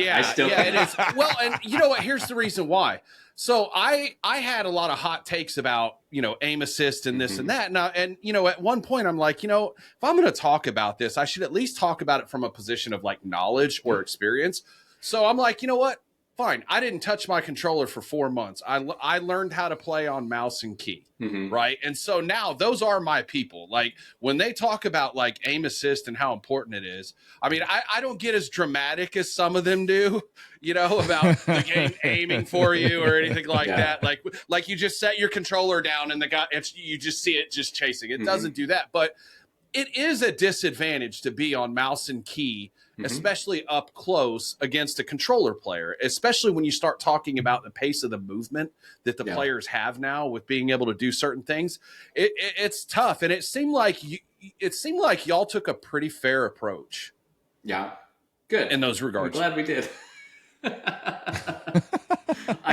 My general stance was, let's not touch it because nobody's touched it for many years. And it's a new, the cross-platform play. Like you're not going to be able to appease everybody in that situation because playing on console without aim assist is miserable, right? It's not a thing that you should do. And there's PC, and so it's like, well, is that a solvable problem? This is the way it is, and it's better to leave it the way it is than to change it on people and throw them into a tizzy because the way they at least knew now changed. What game was it? They just put aim assist on mouse and key. They just did this like last month. Oh, it must. Yeah, I don't remember. Recent. And then they took it off, I think, because it was uncompetitive. Yeah, because everybody hated it. Even the mouse and key players were like, "This is cheese. We hate this. This feels unnatural." Yeah. And it's like that kind of stuff to me is just like, yeah, people are complaining about it. I get it, like it makes sense, but it's kind of a unsolvable problem, and you can go down and spend so much time on it, and unless you have a great answer right now, like, oh, it's this. If we did this, this would fix it. It's like 0 people have that argument, right? And so it's like, okay, cool. So we're not going to do anything, right? Like, great, let's just leave it. That's what we're going to do. And we're going to go make cool shit to have people go play cool shit. It's Homer Simpson going back in the bushes when that conversation comes up on social media from Call of Duty. You're like, nope, not talking about it. It is. It's just like, I mean, it's the same with skill-based matchmaking. Like, it's such an interesting thing to see people, have such a reaction to it. And it's like, they have the white papers on it. I don't know how many people have read those white papers. Probably about 10. No, lots of people read it. Oh yeah, okay. Well, lots of people read the Twitter conversation about it. I don't know how many of those people actually read the things. The Twitter conversation from Call of Duty or from some other? Or just from the community. Oh, sure. From the community. Yeah. I found them very fascinating. I actually read them all. We covered it right here on this podcast. We covered it when y'all released it. Yeah, it's a very interesting look, because there's nobody who is. It's tough to believe that Activision is not the evil monster who's trying to come down and give everybody a horrible experience or whatever, right? But like, it's true. Like, everybody on that matchmaking team and everything they're trying to make the best possible experience for everyone and trying to make sure that everybody has a good time playing. It's one of those things. It's like, everybody wants to. We used to on AW. I wasn't the creative director on AW, but I was the lead designer, and so we knew that we could get maps approved if we let the creative director have more kills than everybody else. And, oh my God! So, breaking news! Clip that. That's awesome. And so you'd sandbag it, right? And in certain situations, and you feel great, and it was a fantastic experience. He's like, "Oh, dude, I loved it. It's fantastic." And that at some point we that those meetings stopped happening or whatever, because we just started doing our own thing. But it's that kind of thing. It's like, yeah, I feel good when I do well. It's like, yeah, of course you're going to feel good when you do well. Like,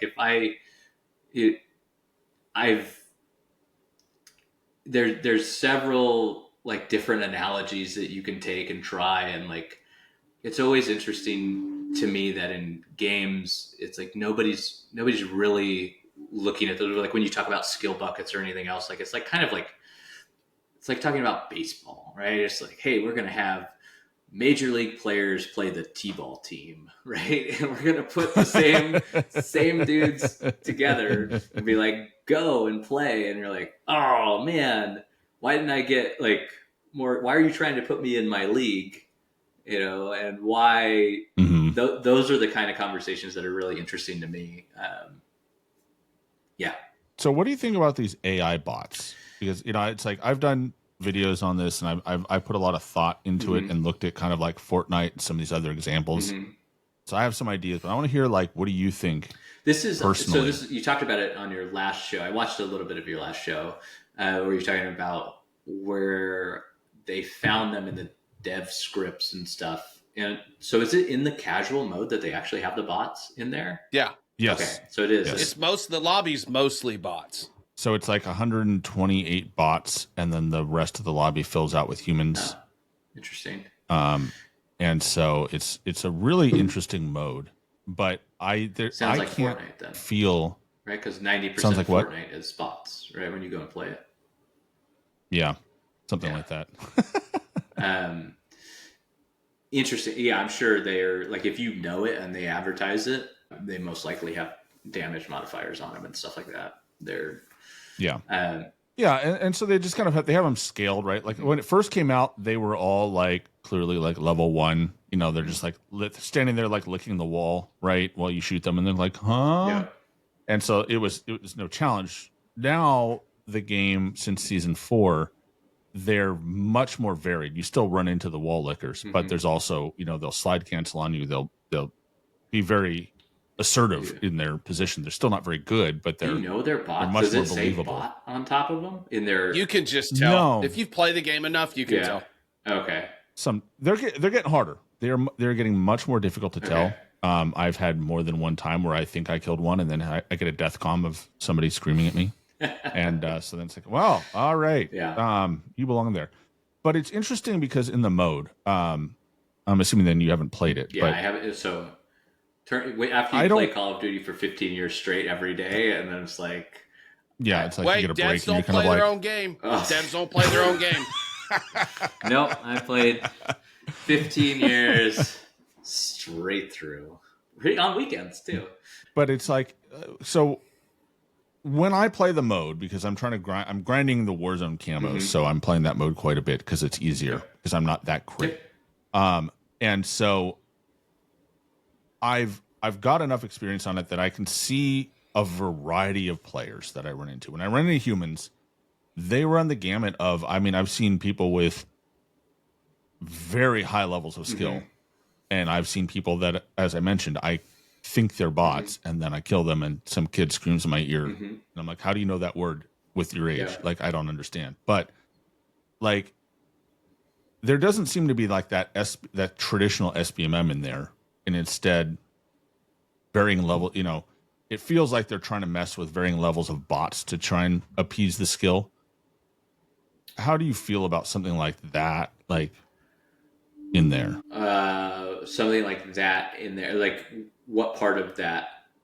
So, like, you know, traditionally, like the SBMM system, right, tries to like group you by skill so that, like, you know, you're playing people of similar skill, which, you know, the complaint that comes from that is that, well, then everything feels sweaty all the time because if you're in the middle of the pack, then you're always fighting people that are really right. Or if you pretty do skillful. good, you move up and you get. Yeah, shit. God You move forbid up. you win a game. Like, especially when you're first don't one win on the the night, first game. you know what your Friday night's going to be looking like. And, you know, this conversation actually, and I don't think we've, like, mentioned this on the podcast, but that's how we got our name for this podcast, Slightly Above Average, because that's what we are in the skill bucket. Yeah. Like, we're not terrible, but we're not fucking, you know, we're not out here scumping some of these other guys either. So our skill bracket area is the one that's affected and impacted the most because we never get to play in a lobby below our skill level.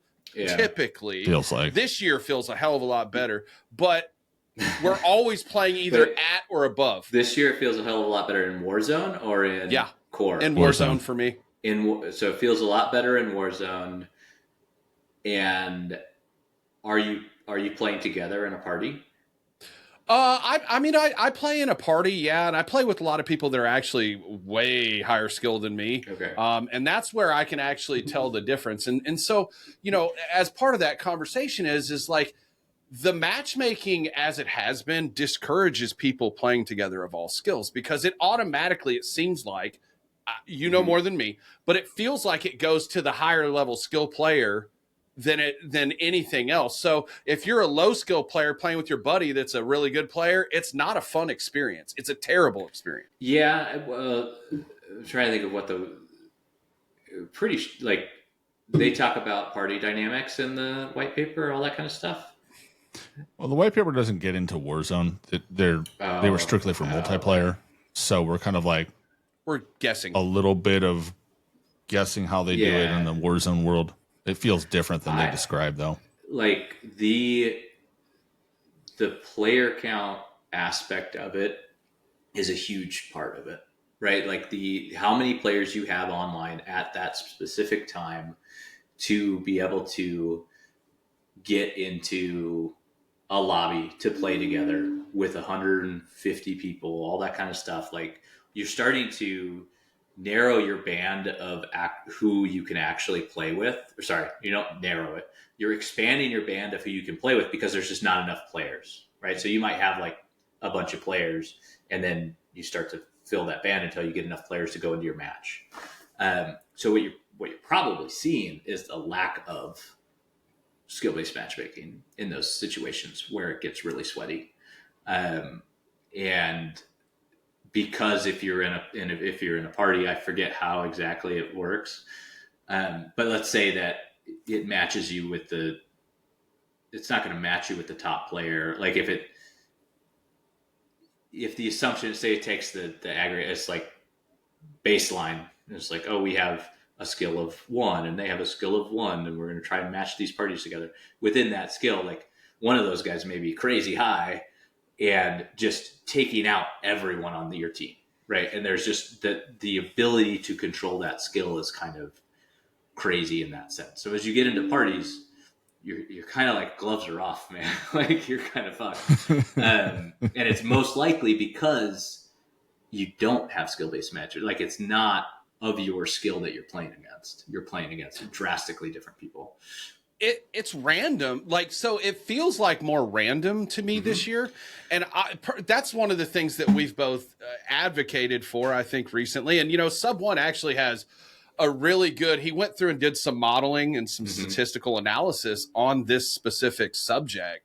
And, I don't want to steal his thunder. I'll let him go over that with you, but it more or less proved my theory on how the matchmaking would work in a randomized lobby versus always trying to constantly manipulate all these different pieces to make it work. Well, I think the thing that, it takes into consideration is that there's a large available player base of all skills, right? And so, like, I think the big problem is when you start to lose, it kind of goes back to the casual kind of discussion, right? If you lose the casual lower skilled player base, then you can't have the random experience because there just isn't enough lower skilled players to fill out a lobby, right? Like ideally in my book, you want a bell curve of skill, right? Where it's like, there's a very small number of top 20% players and then a very small number of bottom 20% players. And most people are that 80% in the middle. And then it's kind of like, it feels natural, right? And it feels competitive. Maybe you run into somebody who's really good. Maybe you never see anybody better than you. Well, you're as you're playing, if you don't have skill-based matchmaking, if this is your bell curve, right? You're constantly, if this is your number of players, you're constantly shrinking your number of players from the bottom to the top. Because those players at the bottom are getting the shit kicked out of them every time they go and play. And so they leave. And so then they, it starts to compress and compress and compress. And every time, like this guy, this is, scumps of the world, right? And here's your slightly above average player. And now you're playing scump more often because there's nobody below you. And then you just bounce and then there's no one left. At the end of the day, which is the theory of like why you probably should have it if you're in a competitive online game, right? In some way, shape, or form. So I guess in theory, so kind of going back to my initial question about the bots, right? Is if you can always provide a bell curve, right? Then the scump who's like a top 0.001% player, right? Your odds of running into that caliber of player is very low. But like, I think when JGod was pulling player data, it was like the average, like the most common KD was like a 0.8, 0.85, somewhere in that range. And it's like, when you look at like a 1 KD player, like an even player, they're like top 20% ish. And if I'm off base, let me know. But that was like what the data that came from the API was saying, in Warzone 1. And it was a really, interesting, set of data of like how many people are actually like not good at the game. And as long as you have enough players that are not good at the game, then, the bell curve works and there's enough room, then the odds that somebody will wipe the whole lobby with 150 kills under his belt is very, very small because, there just aren't that many of those caliber of players out there, right? I think you will most likely see more and more bots in every online game, right, to fill that bottom bucket out with players. I would have done it in Modern 3 if I could have. It wasn't in the cards at the time. I would have put it in core multiplayer, which everybody will like lose their shit about, right? But it's fine. Well, Rivals is doing it. Yeah, like you're if you want a good experience, like you don't like at some point you just kind of forget about them. There's like you're just having fun, you're having a good time, and you could go into ranked play and just have no bots in ranked play. And if you want to get all sweaty, there go there.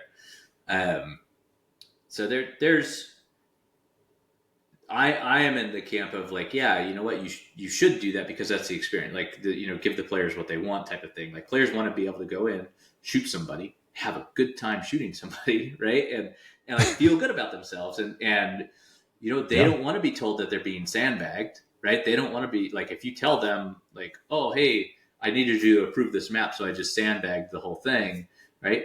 They're gonna be like, oh no, I don't want that. Don't do that to me. Yeah. And so it's an interesting world, right? And it's kind of one of those perception type of things. Sure. Yeah. I mean, it's funny because I was digging into Fortnite, and it's like they introduced bots in 2019, and everybody thought, everybody thinks it's so miserable. They only gained 400 million players. Oh yeah. Since then, over the next couple of years. So it's like obviously a failed idea. Yeah, exactly. I just don't want to know, dude. Like, I don't want to be able to tell. Yep. And I don't want you to advertise it either. Because I think that's one of the things that Fortnite does well is you don't know. Like, you can figure it out. Like there's guys that, that can go into the API and they can pull the data and they can figure it all out after the fact, but it's much more difficult to tell up front unless you're really experienced in the game. I played for a week. I didn't know who the heck was a bot. Yeah, exactly. Yeah, especially like going between genres like that and kind of, I remember playing mobile Fortnite for the first time. I was like, fuck it, I won. This is what? I'm on my phone. How did I win a Fortnite match? This is crazy. And I was like, oh, right, it's all bots. Oh yeah, there were only like 8 people in the lobby. I thought I was a Fortnite thug for a couple weeks. Yeah, I was out doing thug shit, like putting clips on TikTok and shit, and then I'm like, oh, some of these guys are probably bots. Yeah. I think it's interesting. It's funny because I know, Jay struggled in MW3 that era because. It felt like the matchmaking was tougher. In this case, it sounds like it was. I feel like there just wasn't a lot of the casual player base there. In MW3, I know. Yeah, I know a lot of my friends that have played every year. They just refuse to play multiplayer at all, and it's just like not interested for an assortment of reasons. But I think it. In my mind, it tracks, but I wonder how much, if you had bots in there, were able to fill that, how much easier it would, not easier, but like how much more fun it would have been. Oh yeah. For that lower third, right? You have a whole group for them to pick on, right? And a whole group for them to beat up and everything else. And then everybody likes to beat up somebody once in a while. Everybody wants to win, right? You got to be able to, like, I think most people want to win. Maybe not. So I grinded your game. Until the very last night, literally, I think midnight, just to be even. Like, I saw how close I was getting as far as like KD. And normally, traditionally, like my KD is not anything great, but it's over a 1 on almost every single Call of Duty I've ever played. Yours, I had to literally grind it to the last day, the day before Black Ops 6 came out. I was grinding my ass off, but I did a lot of that solo queuing, and I'm going to tell you that is a miserable experience in any game trying to solo queue. It's awful. Oh, really? Interesting. So solo queue and MP. Yeah. Well, but I think it's important to note. Jay likes to win. Like he's. I don't play to lose. But he wants to win, right? So like, he will have as much fun if he wins the game and goes like 5-20. Sure. Okay. Right. Yeah, you're playing the objective versus going 20-5 and losing the game. He prefers to win. Yeah. And when you solo queue and you get a bunch of people like me who are like, I want to get this camo done. I need 37 headshots, and I'm going to sit here and hold this lane and not give a shit about the square next to me that like gets the team points. Fuck your camo grind, bro. That's funny because like I think at some point I just kind of switched over to shipment like all the time, and that's all I would play for like a lot because there's just something about the dopamine hit that you're just constantly getting every time you're getting that kill, and there's so many you can get into a flow in that map where you're just it's those smaller maps corners and that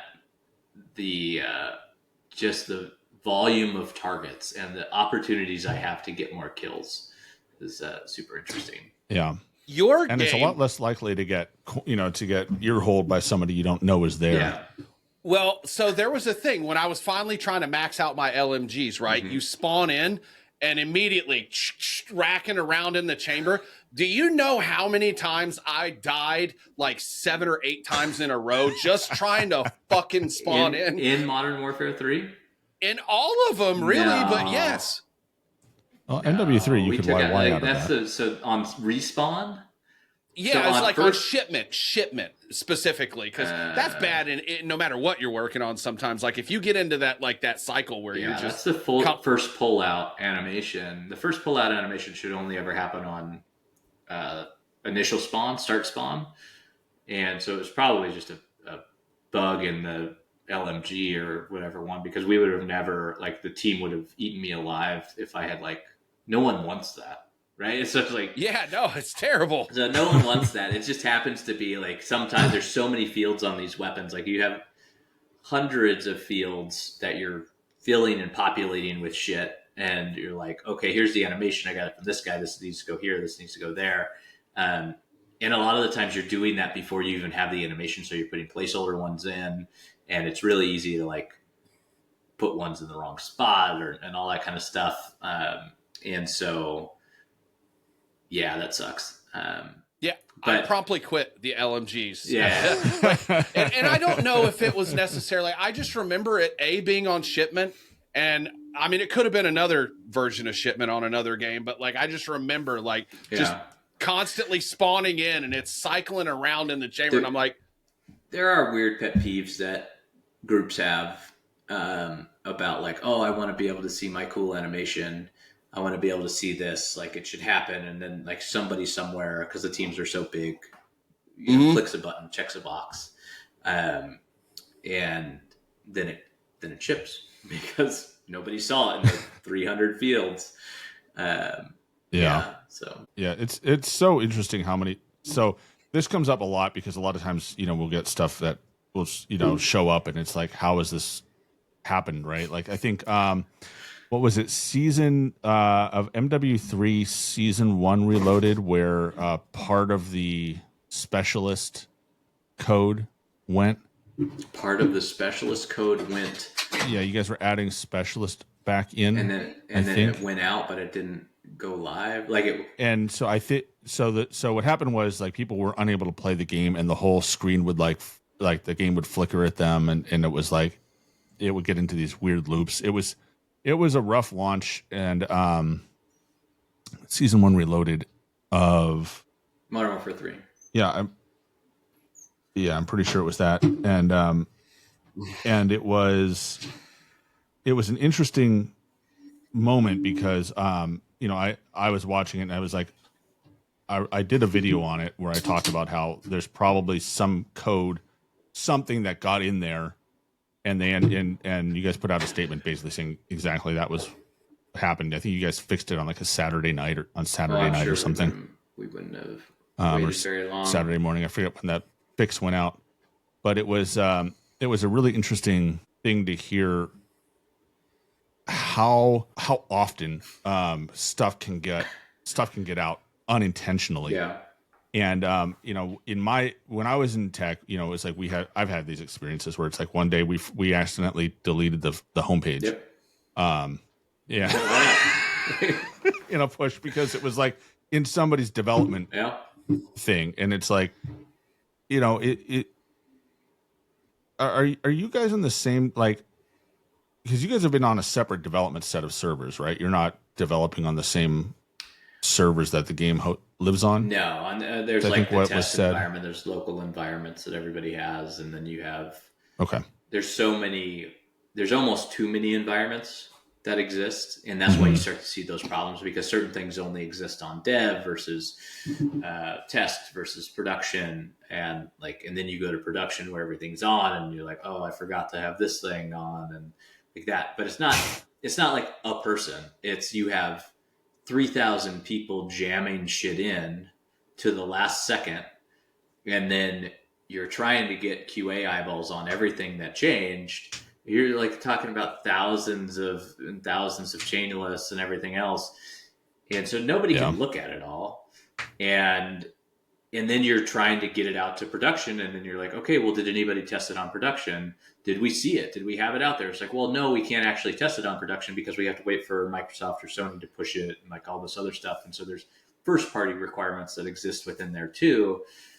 And so you could go and you could put a shit ton of restrictions on everything, and you could slow down the process and move it back to where it's like, okay, well, we have to have everything a month ahead of time. And then as a month ahead of time, then we'll start testing it. We'll go through all these things.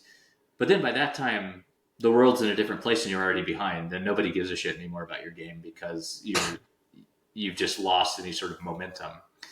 Yeah.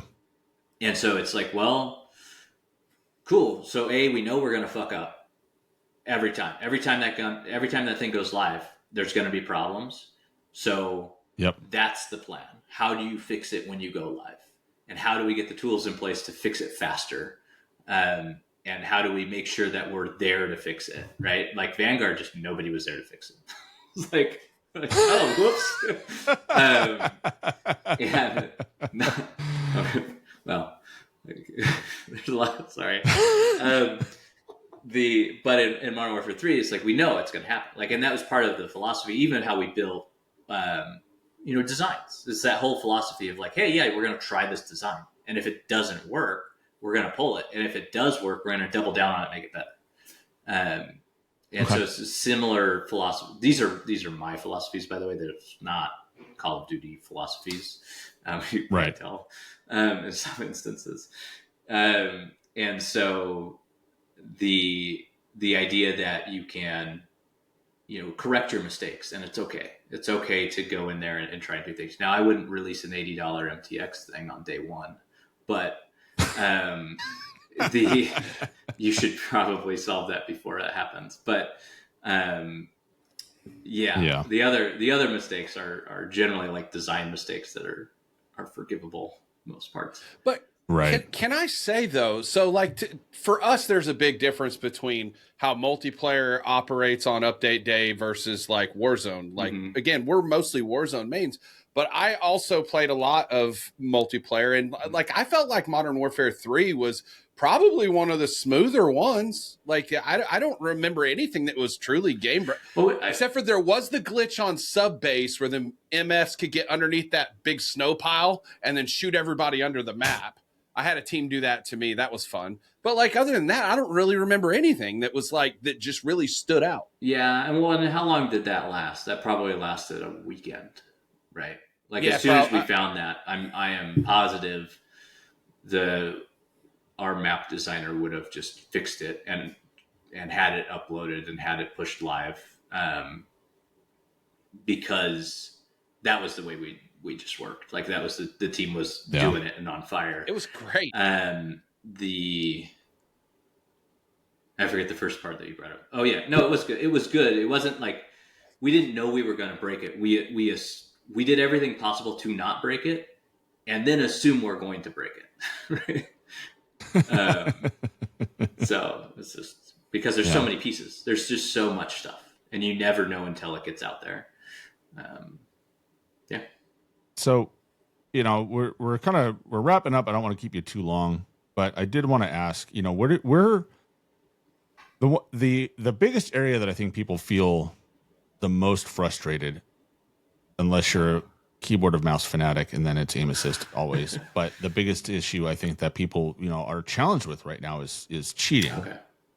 Which is everybody's favorite topic to talk about, but nobody's favorite topic to experience. Is that a solvable problem, do you think? And you can talk in general for games. Industry you don't have to be specific to Call of Duty. So it's something that has always been interesting, like industry wide. Like I forget who I was talking to recently about it. Who was it? Oh well, it doesn't matter. But it kind of comes down to like you still have to. You can do all the stuff on the server. You can try and do everything on the client to make sure that it's not happening. But at the same point, it is a you're hitting keyboards, there's input that's happening, and you can go and kind of limit that input and everything else. But it's going to be a pain in the ass until you can, have some sort of trust with that individual person, and there is some type of thing that's rating the individual who's actually playing, and you can trust and verify that they're the ones who are actually doing it, which is, I don't know how far away that is, but it's not right now for sure, because it's getting harder and harder every year, especially with AI. I can't imagine how hard it is to keep people from breaking shit all the time. Yeah. It's like, it's one of the, I mean, it's like anytime I do a YouTube video, if it's not cheat related, it's like, all right, so this is going to be a fail. Well, but because it's an emotional thing. People get really worked up over it, and it's like, myself included. Last night was a little rough on the old Warzone. Yeah. But how do you, so how do you verify that they're actually cheating? Is like aimbot stuff, like they're just moving super fast on the screen, or like stuff like I had one. We're playing on Rebirth, and I put down 2 smoke grenades, and it's like they did nothing, right? Like I and they weren't, and it's like you just kind of watch, and it's one of those things of like, I know enough to know that like nothing's 100%. There's no like, all right, I can't always be like this person is 100% most of the time. Sometimes they're a little, when they're spinning around and like hitting everybody, like probably, fair bet on that. But it's kind of like, it's like when you understand the mechanics of the game and then things don't behave the way the mechanics should behave, like when they just track you really well through the walls, and it's kind of like, well, is it possible? Sure, coincidences happen. COD timing is a thing. Is it probable? Yeah. Probably not, and then, and so it's kind of like, one of those things where it's like when you constantly run into that sort of unusual experience, it's kind of starts to become a thing where you start sourcing out. And part of what I do is I do a lot of research into these cheats and how they work and what people that make them think and how they behave. And so it's kind of like I see that side of the curtain a lot more. Yeah. I mean, one way to kind of not solve it, but would just be to charge for Warzone. Like what the biggest problem is, you just make free accounts all the time, right? And there's like I think did they start requiring phone numbers now? Or at some point they do, but they get, I mean, their accounts are for sale for $5 an account. Yeah. So it's just I've got a video I'm working on it right now. These guys spend hundreds of dollars a month on cheats and accounts and all the nonsense. If you can go and then make money off of it because you're using it in your stream or whatever, and people are watching it, and so you're monetizing that way. And it's just it is an interesting industry, but I think part of the problem is it's free to play, which is rough, right? Like nobody wants to make it not free to play. So then you start putting more and more friction on the front end to stop you from creating multiple accounts and all that kind of stuff. So there's those, but I don't nobody in the community is going to say, hey, I want to pay for this. And maybe you do. And maybe that's a thing. And maybe you can start opting into, more, structures of like, hey, this is the paid playlist and I paid. So my playlist, none of those free accounts can join my playlist type of thing. Like a premium sort of playlist. That would be probably not ideal for Warzone for the player mix. Yeah, I know a lot especially you're going to already have problems matchmaking. You're going to have even worse problems, right? That would probably be a bloodbath on social media, honestly. I mean, really, just the stuff we as a player base bitch about. But Sub One actually has a great idea to partially solve this. Would be for Microsoft to have their own fucking gaming operating system. Like, you know what I mean? Like an Xbox. Yeah, I mean, if Microsoft were to create a PC instance, right, where you boot into it, and then it boots it and it treats it like similar to an Xbox, right, where you have to have only certain signed peripherals are allowed. You're very limited on what you can do. Certain programs are allowed. Everything else is blocked. And then when you're ready to go back to desktop, you just reboot it. Something like that, I think is probably where the cheating has to go. But with with all the AI tools they have coming out, it's ridiculous. Like, Yeah, I just can't. I can't figure out what you guys are going to do on the on that. Well, luckily I don't have to solve it anymore. So. Yeah, luckily you're out of the solving problem. That's for everybody else. Some level there is, but yeah. So, well, Greg, it's been awesome having you here. I appreciate you stopping by. The insights are incredibly valuable. I know, we've had a lot of people in the chat. I would love for you to shout out your socials. I will put links to all of everything he gives in the podcast when it goes live on Apple and Spotify, as well as it'll be on the YouTube channel. So we'll put those out next week. Perfect. And so we'll link to you to those. I know you're on Twitter. Are you on anything else? Nope, just Twitter. LinkedIn, but not going to help anybody here. LinkedIn. So, Greg is a great guy. Really appreciate him taking the time. Please follow him on there, and in that way you can direct all the complaints away from Modern Warzone, and you can tell Greg to fix his game. Yeah, even though he doesn't work on the game anymore. Send them my way. I'll be happy to look at them and laugh and enjoy my time. Yeah. No, I thanks for having me. It's always fun to talk about games in general. Call of Duty's fun. I spent almost half of my life working on Call of Duty. So, big part of what I do. Or what I did. Yeah, I'm looking forward to your current endeavor, seeing that roll out and seeing the impact that has in the industry as well. We'll be talking about that for sure. Yeah, let me know when you want to make some money talking about other games. Absolutely. Yeah. And with that, we'll catch you all on the next one. Thanks everybody for stopping by. See ya. All right, so this has been Subone KD, along with J007tv and the Slightly Above Average Gaming Podcast. We're logging off now, so we'll see you next time.